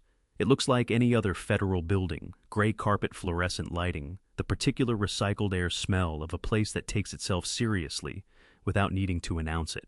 Agent Dana Reyes met us in a conference room on the 4th floor and shook my hand the way someone shakes your hand when they already know considerably more about your situation than you know about theirs. She was in her mid-40s, compact and direct, with the manner of someone who had spent 20 years listening to people explain complicated things and had developed an efficient internal filter for separating what mattered from what did not. Mr. Hayes, she said, settling into her chair across from us, I want to be up front with you about something before we begin. You are not the first person to bring us information about Victor Caldwell. I looked at Ed. Ed looked at his legal pad. As Stuart Vane contacted this office 3 weeks ago, Agent Reyes said. Mr. Vane is, or was, the chief financial officer of Caldwell Technologies. He came to us voluntarily seeking a cooperation agreement in exchange for immunity from prosecution. She folded her hands on the table. Mr. Vane had discovered that Mr. Caldwell was preparing to attribute primary criminal responsibility for the Hayes Innovations operation to him personally in the event that the plan was exposed. Mr. Vane decided reasonably that he preferred not to accept that arrangement. So Caldwell's own CFO turned him in, I said. 3 weeks ago, yes. She paused. The reason we have not moved until now is that Mr. Vane could tell us what Caldwell planned. He could not give us what actually happened inside your company. The access logs, the internal communications, the documentation of what was taken and when we needed that from your side. Without it, we had one half of a conversation. She looked at me. What you and your attorney have brought us today completes the picture.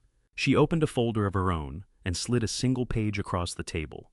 Victor Caldwell has been under FBI scrutiny for 18 months. Hayes Innovations is not his first attempt at this kind of acquisition. Approximately 2 years ago, a technology firm in Austin, Texas, reported a similar pattern, fabricated medical documentation, to challenge the founder's capacity, a planted internal operative, a coordinated effort to depress the company's valuation ahead of a forced sale. She tapped the page. That case did not result in charges because the evidence threshold was not met. This one is different. My throat tightened. 2 years. There had been someone before me. Someone else sitting in a room like this trying to understand how everything they had built had been targeted with such methodical precision. What charges are we looking at? Ed asked. Under the Defend Trade Secrets Act, that is 18 United States Code, Section 1836, and the Computer Fraud and Abuse Act. Mr. Caldwell is looking at significant federal exposure. Trade secret theft carries up to 10 years per count. The CFAA violations add additional counts. And because this is a second offense, sentencing guidelines increase substantially. Agent Reyes looked at me steadily. Mr. Caldwell will not be walking away from this, Mr. Hayes. I want you to understand that clearly. I nodded. My hands were flat on the table, entirely still. One more thing. Agent Reyes said. She'd looked at me with the careful directness of someone about to hand over information they know will sting. Are you aware that Victor Caldwell and Diane Hayes opened a joint account at a private bank in the Cayman Islands approximately 3 months ago? The name of my wife, in that sentence, in that room, in that context, landed like something physical, a pressure behind my sternum that pushed the air out of me for a moment. I made myself breathe in, then out. No, I said. I was not aware of that. Agent Reyes nodded the slow nod of someone whose suspicion has just been confirmed. She reached for a second folder. Then, she said, I think you need to hear what I'm about to tell you. There are things you prepare yourself to hear. Over the previous week, I had been preparing, constantly layering each new piece of information over the last building, a kind of internal architecture that could absorb the weight of what was coming without collapsing. I thought I had prepared myself for most of it. The Cayman Islands account was not something I had prepared for, and the second name on it was something no amount of preparation would have helped with. Agent Reyes laid it out plainly, the way she laid everything out, without softening it, without preamble, without the apologetic cushioning that people sometimes offer when they are about to say something that will hurt. The account was opened 3 months ago at a private bank registered in the Cayman Islands. The initial deposit was $340,000 transferred by wire from a domestic account. She slid the document across the table. The wire originated from a personal loan Diane Hayes took against her 35% stake in Hayes Innovations as collateral. She used her company stake as collateral without my consent, I said. Without your consent and without board approval, which your operating agreement requires for any transaction involving company equity as collateral. That constitutes fraudulent transfer under California law and potentially conspiracy to commit wire fraud given the offshore destination. Agent Reyes paused. There are 2 signatories on the account, Mr. Hayes. She turned the document so I could read it clearly. The first name was Diane Hayes. The second name was Brandon Hayes. I looked at my son's name on that page for a long time. The conference room around me continued to exist. The gray carpet, the fluorescent hum. Ed sitting very still beside me, but I was not particularly aware of any of it. I was aware of Brandon's signature rendered in the precise, slightly forward-leaning handwriting I had watched develop from crayon letters on construction paper to cursive on college applications to the adult hand that had signed birthday cards and thank you notes, and now apparently an offshore bank account designed to hold the proceeds of the dismantling of everything his father had built. How much did he know? My voice came out steadier than I felt. Based on our preliminary assessment, Agent Reyes said carefully, and on what Mr. Vane has told us about the structure of the operation, your son was likely presented with this account as a family asset protection vehicle, a trust account to safeguard family finances in the event of corporate insolvency. That is a characterization that would make the signing feel routine rather than conspiratorial to someone without detailed financial knowledge. She looked at me directly. Mr. Hayes, if your son cooperates fully with this investigation, the exposure he faces changes significantly. A deferred prosecution agreement is a realistic outcome. Full cooperation, no reoffending for 2 years, the matter is closed without conviction. He would have to testify, Ed said. He would have to testify, Agent Reyes confirmed. I nodded once. I picked up the document, looked at Brandon's name one more time, and set it back down. Ed and I left the building 20 minutes later. He had 3 calls to make, and made them on the sidewalk outside the federal building, while I stood with my jacket over my arm and watched the traffic on Wilshire move past in both directions, indifferent and continuous, unbothered by what had just happened 14 floors above it. I told Ed I needed an hour before I came back to the office. He looked at me for a moment, then nodded without asking why. I drove to Pasadena on the 110. I did not go home. I drove instead to All Saints Church on Arroyo Boulevard, where Diane and I had been married 31 years ago, and I parked in the lot beside it and turned the engine off and sat there. The church looked the way it always looked, old stone, a wooden door, the kind of building that has been absorbing the weight of other people's significant moments for so long that it has a particular gravity to it, a stillness that is different from ordinary stillness. I had stood at the front of that church in a rented suit and watched Diane walk down the aisle toward me, and I had felt something I could only describe as certainty. The rare, clean certainty that you are exactly where you are supposed to be. I sat in that parking lot for a long time. I was not thinking about the money. $340,000 was not nothing, but it was not what was sitting on my chest. What was sitting on my chest was the image of Diane telling our son that his father was failing, that the company was in danger, that signing a document was the only way to protect what was left of the family. And Brandon, 32 years old, trusting his mother the way children trust parents even when they are old enough to know better. Picking up a pen because the person who had loved him longest told him it was the right thing to do. I thought about every conversation I had not had with my son. Every evening I had come home late and found him already in bed. Every weekend I had chosen the office over the kitchen table. Every moment I had been building something for my family instead of being present in it. My phone screen lit up on the passenger seat. A text from Ed: ready when you are. No rush. I looked at the church one more time. Then I picked up my phone and found Brandon's name in my contacts. I did not call him, not yet. Instead, I sent him a single message. Can you meet me for breakfast tomorrow morning?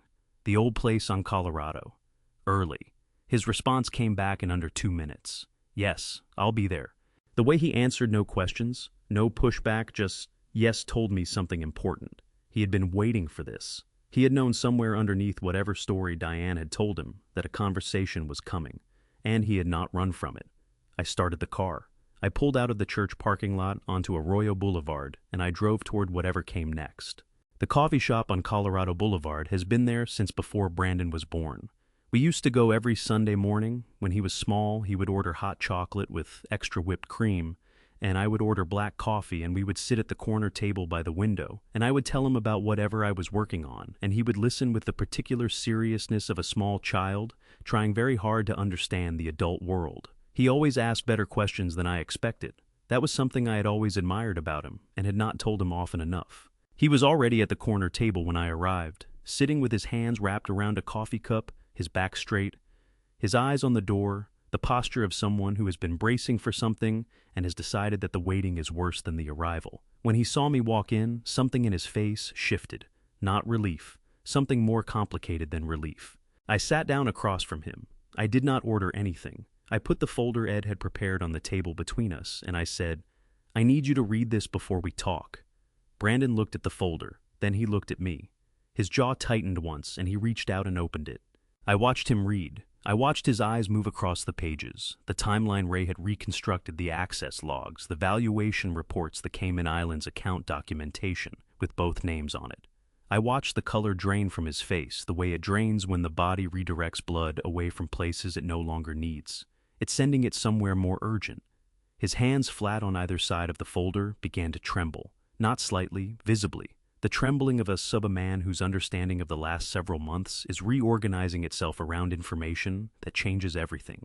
He closed the folder. He pressed both palms flat against the cover. He stared at the table for a long moment, his throat working, his chest rising and falling with the effort of a breath he could not quite complete. Brandon, I said, look at me. He lifted his eyes. They were red at the rims, wet, the eyes of a man who had been carrying something heavier than he realized and had just understood the full weight of it for the first time. She told me you were losing the company, he said. His voice cracked on the last word, thin and raw. She said the accident had changed everything, that you weren't able to run things anymore, that the company was going to collapse unless someone made hard decisions. She said signing the access authorization was just a formality, a way to give the board flexibility while you were recovering. He stopped, swallowed hard. And the account, she said it was a family protection fund, in case the company went under. She said you had discussed it. She said you wanted us to have something set aside. His voice broke completely on the last sentence. He pressed his lips together, his chin dropping, a sound escaping him that was not quite a sob, but was close enough that the woman at the next table glanced over briefly. Dad. The word came out wrecked. I didn't know. I swear to you, I didn't know what I was actually signing. I looked at my son, 32 years old, his face open and devastated in the way that faces only get when the performance has entirely stopped, and what is left is just the person underneath. I thought about every year I had spent building a company for this family, and every year I had spent not being present enough in it. I thought about a small boy at this same table, asking better questions than I expected. I believe you, I said. Brandon's breath came out in a long, shaking exhale that seemed to take something with it. Some held tension that had been in his body for weeks. His shoulders dropped. His hands stopped trembling. He pressed the back of his wrist against his eyes hard, the gesture of a man who does not want to cry in public and is losing that particular battle. The door of the coffee shop opened. Brandon looked up. Callie walked in. She had driven from Altadena in 25 minutes, which meant she had left before I texted her, which meant she had been waiting for this too. She spotted us at the corner table and crossed the room without slowing down. She did not say anything when she reached us. She looked at her brother's face, at the red eyes and the dropped shoulders and the wrecked expression, and she sat down beside him and put her arm around him and held on. Brandon made a sound that was not a word. He leaned into his sister, and his whole body shook once sharply, the shudder of a man who has been rigid for too long, finally releasing.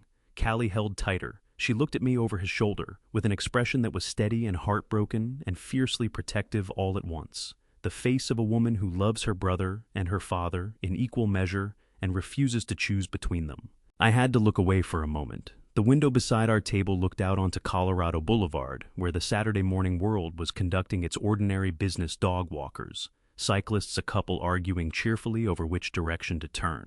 I let the ordinary world do its work on me for a few seconds. Ed has already spoken to the FBI, I said when I turned back. If you cooperate full testimony, complete disclosure, the likely outcome is a deferred prosecution agreement. That means no conviction, no record, 2 years of clean conduct, and the matter closes. I looked at Brandon directly. But I need you to understand something first. I am not asking you to do this to save yourself, though it will. I am asking you to do it because it is the truth, and the truth is the only thing any of us have left to stand on. Brandon straightened. He wiped his face with both hands, a rough, unself-conscious gesture. When he'd looked at me, something had changed in his eyes. The devastation was still there, but underneath it was something steadier, something that looked cautiously like resolve. "I'll do it," he said. "Whatever you need, all of it." He reached into the inside pocket of his jacket and produced a folded envelope. He set it on the table between us. "There is one more thing," he said, "something I did not tell anyone." He looked at the envelope, then at me. "I kept copies of everything, every email between Mom and Victor going back 6 months. I printed them. I have been carrying them for 3 weeks because I did not know what to do with them." His voice steadied further. "But I could not delete them. I kept thinking just in case it matters." I looked at the envelope on the table between us. "It matters," I said. Ed read through the emails without speaking. He was the kind of reader who went completely still when the material was important. No pen tapping, no shifting in his chair, just a man and a page and the sound of the city 14 floors below, doing what cities do. I sat across from him and watched him turn pages and waited. Brandon had surrendered the envelope without conditions. He had handed it to me at the coffee shop table with both hands, the way you hand over something you have been carrying for too long and are relieved to have taken from you. And Callie had squeezed his shoulder once when he did it.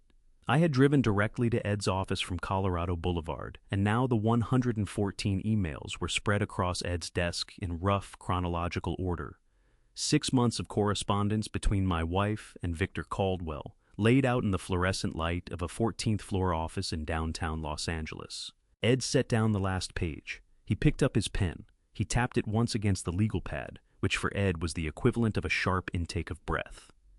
"There is a problem with the timeline Victor constructed," he said. "What kind of problem?" Ed found a page near the middle of the stack and laid it in front of me. It was an email from Victor to Diane dated 11 days before the Langham audio recording Ray had obtained. The subject line said, "Execution timeline final." In the body, Victor had written several paragraphs about the sequencing of the incapacity notice, the valuation submission, and the IP transfer. Near the end, he had written, "The closing documents must be executed within 72 hours of the board notice going out. This is a hard deadline and non-negotiable." I read it twice. 72 hours, I said. "That is what it says." Ed leaned forward.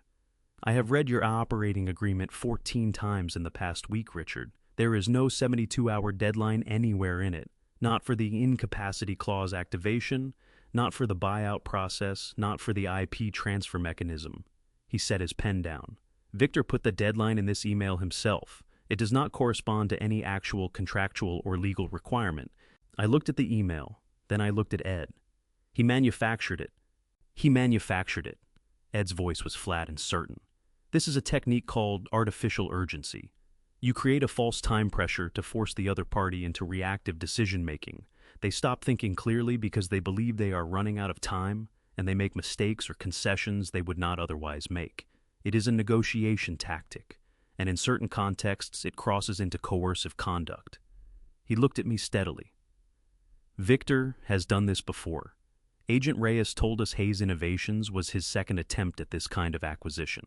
I would be willing to bet that the Austin case had a similar manufacture deadline. I called Agent Reyes from Ed's office. She picked up on the third ring, and when I described what we had found, she went quiet for a moment in the way that people go quiet when a piece of information slots into a space that was already waiting for it. "And send me the email," she said. "Today." That pattern is consistent with what we saw in Austin. It goes into the file as evidence of premeditated coercive conduct. It strengthens the federal case considerably. A pause. "And, Mr. Hayes, it also means you're not actually under any time pressure. Whatever Victor told your wife about a closing deadline has no legal basis. You have as much time as you need." I hung up and sat with that for a moment. As much time as I needed. For the first time in 10 days, something in my chest loosened, not the slow, cold loosening of grief, but something cleaner than that. The tightness that had been sitting behind my sternum since 11:14 on a Saturday night, the constant low-grade physical weight of believing I was running out of runway lifted slightly. A man who manufactures urgency is a man who has run out of real leverage. Victor had been running on constructed pressure from the beginning, and now we had the email to prove it. Victor's attorneys filed a motion this morning to dissolve the TRO, Ed said, pulling my attention back. Parker and Nash out of New York. They are arguing that the restraining order was obtained on mischaracterized evidence and that Diane's rights as a co-owner are being improperly restricted. He set the motion document on the desk. The hearing is scheduled for next week, but with what Brandon gave us and with what Agent Reyes is building on the federal side, that motion is not going to survive. "What do we do next?" I asked. Ed leaned back in his chair and looked at me over his reading glasses for a long moment. He had the expression he sometimes got when he was about to say something he had been thinking about for longer than the conversation would suggest. "Richard," he said, "there comes a point in every case where the right move stops being defensive." He folded his hands on the desk. "You have the medical documentation rebutted. You have the valuation fraud documented. You have the wire fraud and the offshore account. You have the IT infiltration. You have the manufacture deadline. You have 114 emails and a cooperation agreement from Stuart Vane and an FBI investigation that is already running." He paused. "It is time to stop waiting for them to make another move. It is time to put everyone in the same room." I looked at him. "Which room?" I asked. "The one where you have always been clearest," he said. "Your conference room, your building, your table." He picked up his pen again. "Let them walk into your space. Let them sit in chairs you chose. And then let me lay it all out in front of them, every piece in order, with nowhere for any of them to go." I thought about the conference room on the third floor of Hayes Innovations, with its view of the San Gabriel Mountains on clear days. I had made every major decision of my professional life in that room. I had hired people there and let people go. I had presented to investors and negotiated contracts, and once on a Thursday afternoon 15 years ago, had sat alone at that table for 2 hours after a deal fell through and talked myself back into believing the company would survive. "Set it up," I said. "Everyone, all at once." Ed nodded once, already reaching for his phone. The conference room on the third floor of Hayes Innovations has a view of the San Gabriel Mountains on clear days. It was a clear day. I had arrived at 6:30 in the morning, 2 hours before anyone else was expected. I walked through the building the way I had walked through it for 30 years, through the lobby past the engineering floor, up the stairs rather than the elevator because the stairs were slower, and I wanted to feel every step. I stood at the window of the conference room for a while with my coffee and looked at the mountains, and I thought about what it had taken to build something worth fighting this hard to keep. The room filled between 9 and 9:30. Frank DeLuca came first, quiet and pale, carrying a folder he did not need. Miguel arrived 5 minutes later, with his green notebook in his shirt pocket, the elastic band still around it. He nodded at me when he walked in and took a seat at the far end of the table near the window, where he could see everyone in the room at once. Brandon came in at 9:15. He sat down without looking around, his hands flat on the table in front of him, his jaw set in a way that told me he had made a decision sometime between last night and this morning and was committed to it. Diane arrived with her attorney at 9:22. She was composed in that precise, constructed way she had been composed at the birthday party and at the courthouse. The composure of someone who has decided that the surface must hold regardless of what is happening underneath it.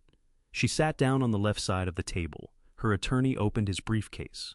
Victor Caldwell walked in at 9:28 with two attorneys from Parker and Nash. He was wearing a charcoal suit and the easy, expansive confidence of a man who believed he was still holding the better cards. He had come because the legal notice required his presence as a named party in the civil proceedings. To refuse would have constituted a default concession on several of the claims Ed had filed.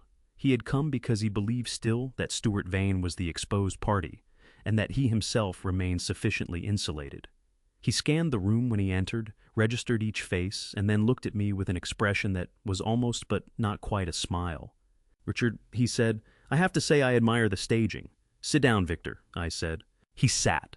His attorneys sat beside him, and for the first time I noticed that Diane and Victor were on opposite sides of the table. I did not think it was deliberate on either of their parts. I think they had simply walked into the room from different doors and taken the nearest available seats, and the geometry of it had arranged them across from each other without either of them choosing it. But Diane noticed. I watched her register it, a slight stiffening, a fractional adjustment of her posture, and I watched something move across her face that was too quick and too controlled to name. Ed opened his folder and began.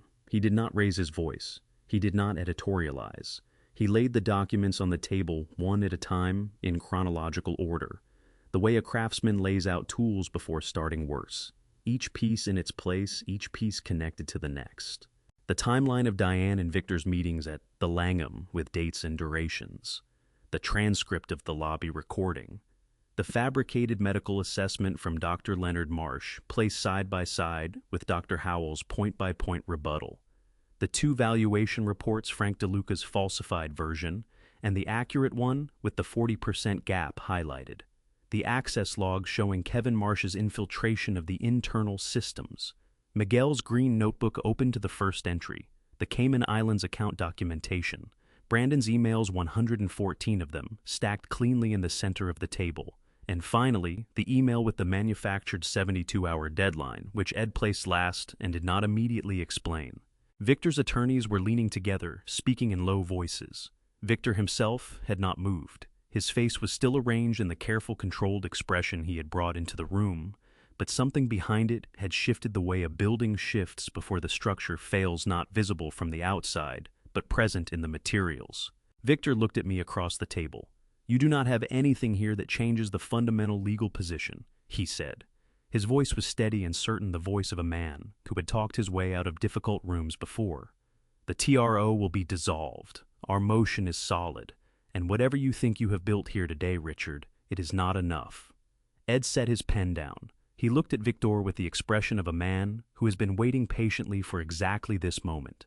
"Actually," Ed said, "we have not presented the most important part yet." He stood up and walked to the conference room door. He opened it. Two people stepped in from the hallway. Agent Dana Reyes did not come into that room the way people enter rooms in movies. There was no drama in her entrance, no pausing in the doorway for effect. She walked in, set her credentials on the conference table, and said, "Good afternoon," to the room in general, in a voice that was entirely ordinary, and somehow because of that ordinariness more frightening than anything theatrical could have been. The agent beside her was a younger man who said nothing, and placed himself near the door, with the practiced stillness of someone whose job in this moment was to be present and unignorable. Victor's attorneys recognized the FBI credentials before anyone else in the room did. I watched it happen, the slight forward lean, the rapid, quiet exchange between the two, Parker and Nash lawyers, the way the senior one put his hand briefly on Victor's arm. Victor looked at the credentials on the table. Then he looked at Agent Reyes. For the first time since he had walked into my building that morning, the easy confidence behind his eyes did something it had not done before. It flickered. "Victor Caldwell." Agent Reyes said, looking at him directly, "I am here to inform you that the Federal Bureau of Investigation has opened a formal criminal inquiry into your activities relating to Hayes Innovations, pursuant to the Defend Trade Secrets Act and the Computer Fraud and Abuse Act. This notification is being made in the presence of counsel for all relevant parties so that the record reflects your awareness of the investigation as of today's date. She paused. Any documents, communications, or financial instruments connected to this matter are now subject to federal evidentiary holds. Your attorneys will be receiving formal written notice within the hour. The Parker and Nash lawyers were already conferring in urgent, barely audible voices. The senior one leaned close to Victor and said something short and decisive. Victor did not respond to him. He was looking at Agent Reyes with the expression of a man doing rapid calculations and finding that none of them were producing acceptable results. The moment a federal criminal investigation is formally announced, Ed said to no one in particular, any firm representing a named party needs time to assess whether continued representation creates conflicts they are not prepared to carry. It is standard procedure. The Parker and Nash lawyers stood up. The senior one said something to Victor about calling him within the hour, and then both of them gathered their materials with the efficient face-saving speed of people who are leaving a room they should have left earlier and walked out. Victor sat alone on his side of the table. He looked around the room, the way a person looks around when the geography of a situation has changed so completely that the familiar landmarks no longer mean what they used to. He looked at Brandon, who was staring at the surface of the table with his jaw locked and his hands pressed flat in front of him, the posture of a man who has already decided where he stands and is holding himself there through will alone. He looked at Miguel, who met his gaze and held it with the particular stillness of a man who has nothing to hide and knows it. He looked at Frank DeLuca, who looked back at him with the red-rimmed eyes of someone who has already done the hardest thing he has ever done and survived it. And then Victor looked at Diane. "What did you tell them?" he said. His voice was level, controlled, the voice of a man who was still performing competence even with the performance falling apart around him. But it was the question itself that did the damage. 4 words asked of the woman across the table from him, and every person in that room understood in the same instant what those 4 words revealed. It was not the question of a partner. It was not the question of someone who trusted the person he was asking. It was the question of a man checking whether his asset had compromised him. Diane heard it. I watched her hear it. I watched something in her face go very still, and then I watched it change. Not dramatically, not with tears or visible distress, but in the slow settling way that understanding changes a face when it arrives after a long time of not arriving. She looked at Victor for a moment, then she looked away from him. She did not look at me. She looked at her hands folded on the table in front of her, and she pressed her lips together hard against whatever was moving through her. The room was quiet except for the hum of the building's ventilation system and the distant, indifferent sound of Pasadena going about its afternoon outside the windows. Brandon's chair scraped back slightly as he shifted his weight, his breath coming out in a long and barely controlled exhale. Miguel's hand moved to the green notebook on the table in front of him, not picking it up, just touching it the way you touch something solid when you need to confirm that solid things still exist.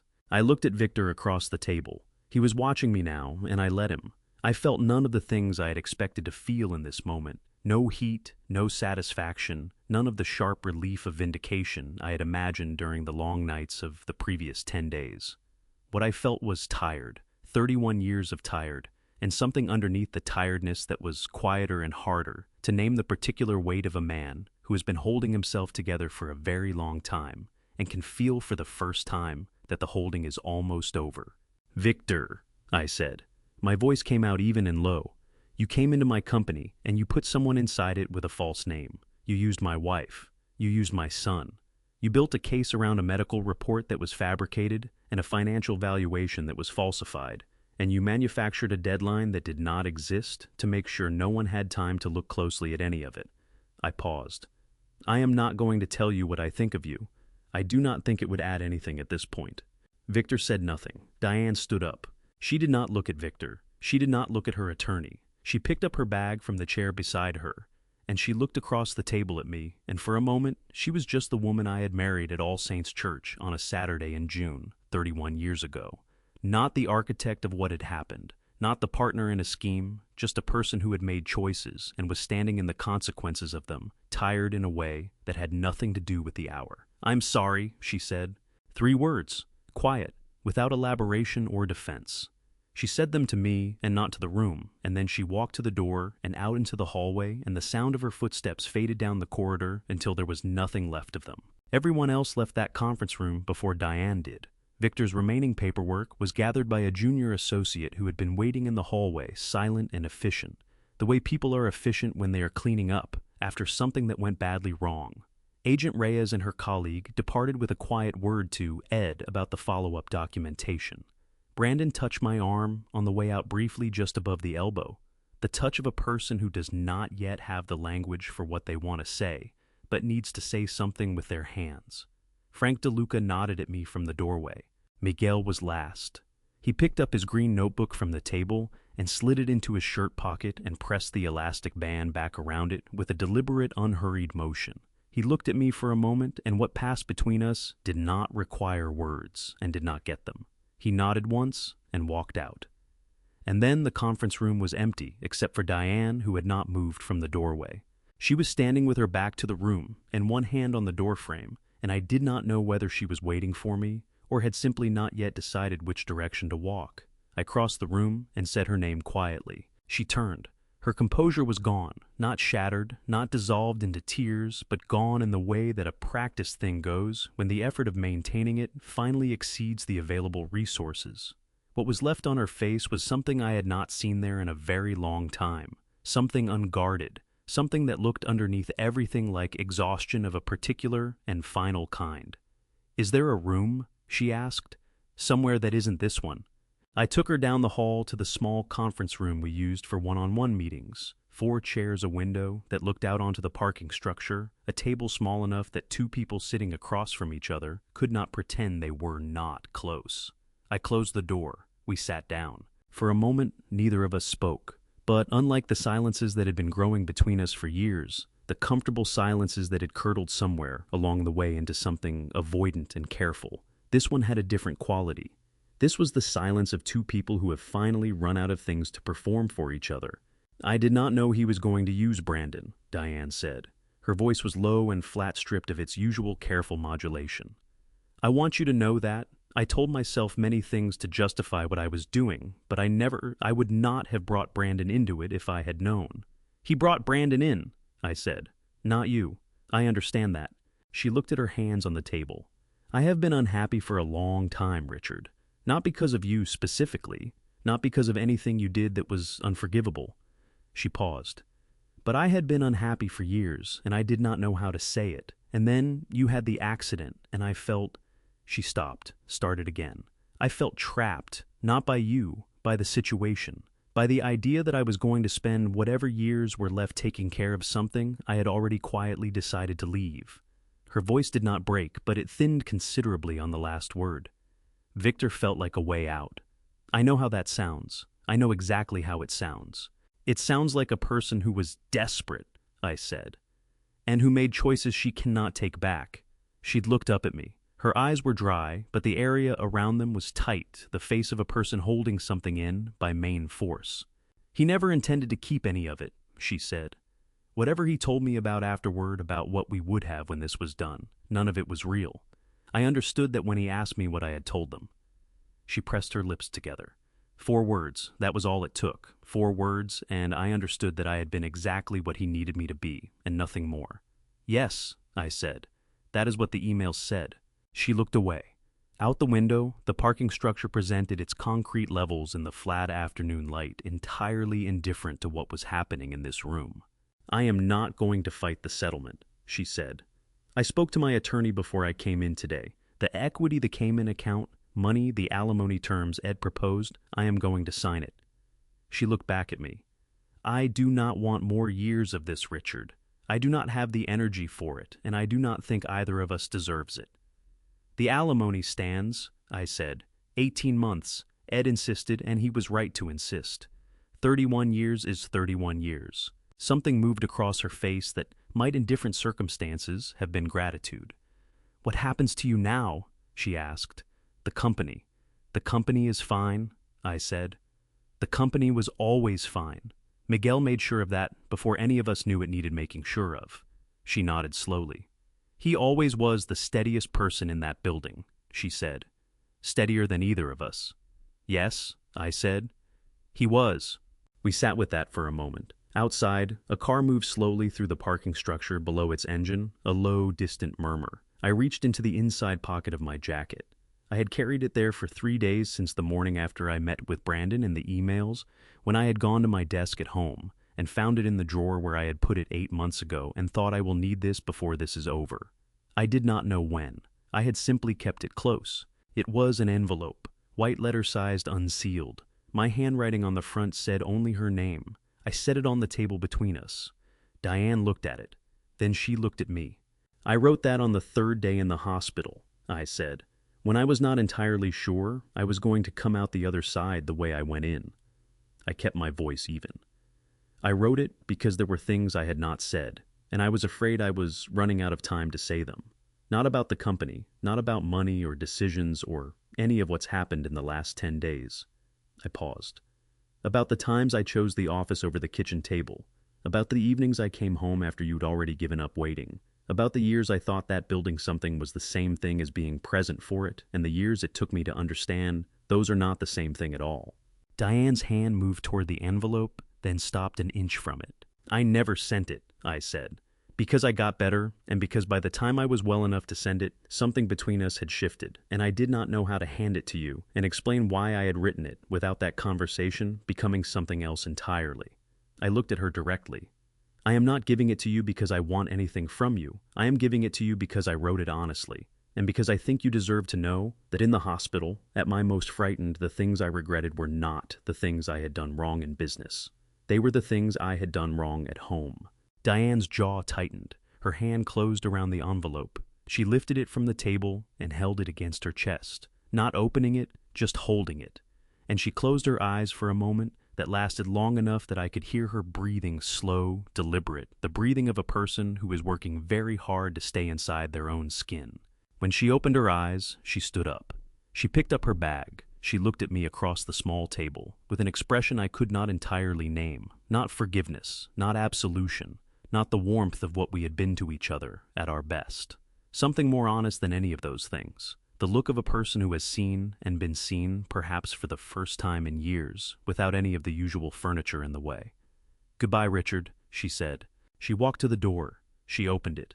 And she stepped out into the hallway, and I listened to her footsteps move away from me, down the corridor, steady, unhurried, diminishing, until there was only the sound of the building around me, the ventilation in the distant city, and the particular quiet of a room where something has just ended. I sat at the small table for a while after she was gone. I did not feel the things I had expected to feel. I did not feel relief or loss or the sharp, clean grief of finality.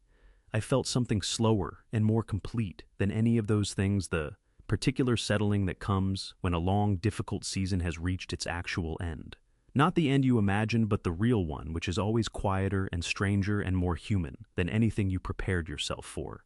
My phone buzzed on the table. Miguel, Richard, come by tomorrow morning. I want to show you where Project Helios is right now. I think you are going to want to see it. I looked at the message for a moment, then I put my phone in my pocket, stood up, and walked out of the room, down the hallway and toward the stairs that would take me back down through the building I had built. 6 months is not a long time, but it is long enough.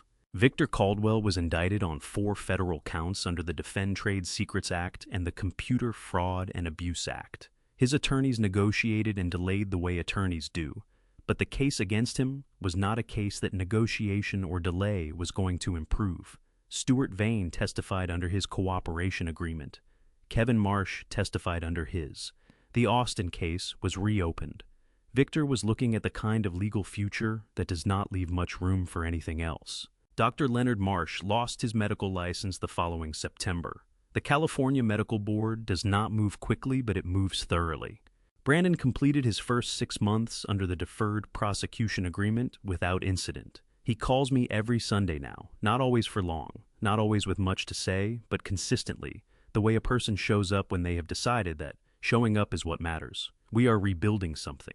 It is slower than I would like and more honest than anything we had before, which I have come to understand is not a bad trade. Callie still brings breakfast on Saturday mornings. She started bringing it to the office instead of the coffee shop on Colorado, because she said she liked seeing where I worked and because she thought I needed someone to make sure I actually stopped and ate. She is not wrong about either of those things. Lena Parker was promoted in November. The fabricated email Kevin Marsh had used to threaten her was entered into evidence and formally demonstrated to be false in the federal proceedings. Her personnel file was cleared. She came to my office the morning after she found out and stood in the doorway and said she just wanted me to know. I told her I had always known. She pressed her lips together hard and nodded once and went back to her desk and was more efficient than ever for the rest of the week. Renata Caldwell finalized her divorce in December. She received a substantial settlement. I did not follow the details closely. I hoped she was all right. I thought she probably was. Diane left Pasadena. I do not know where she went. I did not ask and no one told me, and I found that I was at peace with not knowing. The FBI investigation in its final report found no evidence that the accident on the I-210 was anything other than what the police report had always said. It was a wet road, a distracted driver in the other lane, and a piece of bad luck that happened to arrive at the worst possible time. Victor Caldwell was patient and calculated, but he was not that. He did not need to be. He simply waited for the world to give him an opening, and the world obliged. I gave Miguel Torres 20% of Hayes Innovations on a Tuesday afternoon in October, in the same small conference room where Diane and I had our last conversation. I told him what it was for, and he told me he had not done any of it for equity. I told him I knew that. That was exactly why I was doing it anyway. He looked out the window at the parking structure for a long moment, his jaw working slightly, and then he turned back to me and said, "Then thank you. That was all. It was enough." The name of the person who had recorded that San Francisco panel and sold the information to Victor eventually surfaced in the federal discovery process. He had been a colleague I had known for 11 years. I will not say his name here. Some things I have decided to leave to the courts and to his own conscience. Project Helios received its patent in January. The technology is real and it works, and what it can do for energy storage is something I am genuinely proud of in the way I have not been genuinely proud of something in years. We have interest from 3 manufacturers. Miguel runs the development side. I run the business side. It feels most mornings like what it always should have been. I still come in most days. My back is better than it was, though it will not be what it was before the accident, and I have made a certain peace with that. I stand at the window of the 3rd floor conference room sometimes and look at the San Gabriel Mountains and think about the things I would do differently and the things I would not change and the considerable overlap between those 2 lists. The first patent is still on the wall of my home office, still slightly crooked. I never did fix it. I built Hayes Innovations once with a rented room and $12,000 and the absolute certainty that what I had was worth building. I built it again 6 months ago with something that took me considerably longer to accumulate the names of the people who stayed. Miguel and his green notebook, Callie and her notes app and her Saturday mornings, Brandon finding his way back one honest phone call at a time, Frank DeLuca standing at a parking structure with shaking hands telling the truth because he could not live with the alternative, Lena Parker doing the same. Those names are worth more than any patent I have ever filed. I am 61 years old. I still have work to do. And for the first time in a long time, the building feels like mine again. Not because I fought for it, though I did, but because the people standing in it actually want to be there. That turns out to make all the difference. If this family story taught me anything, it is this. The people who sit closest to you are not always the ones who stay when everything falls apart. I spent 30 years building something I thought was for my family. What I did not understand until I almost lost it all is that presence matters more than provision. I chose the office too many times when I should have chosen the kitchen table. Do not make that same mistake. I believe God places certain people in your path at exactly the right moment. Miguel, Callie, Frank. They were not coincidences. They were the answer. This family betrayal nearly took everything, but it gave me something I could not have bought: clarity about who actually counts when the worst arrives. Every family betrayal reveals the truth about the people around you, and sometimes a family betrayal is the only thing that shows you who was never truly on your side to begin with. And every family story, including mine, is really a story about who stays. My personal view, loyalty is not spoken. It is kept in a notebook, in a phone call every Sunday, in shaking hands that still show up and tell the truth. If this family story moved you, leave a comment and tell me which moment hit hardest. Share it with someone who needs to hear it. And subscribe because the next story is already waiting for you.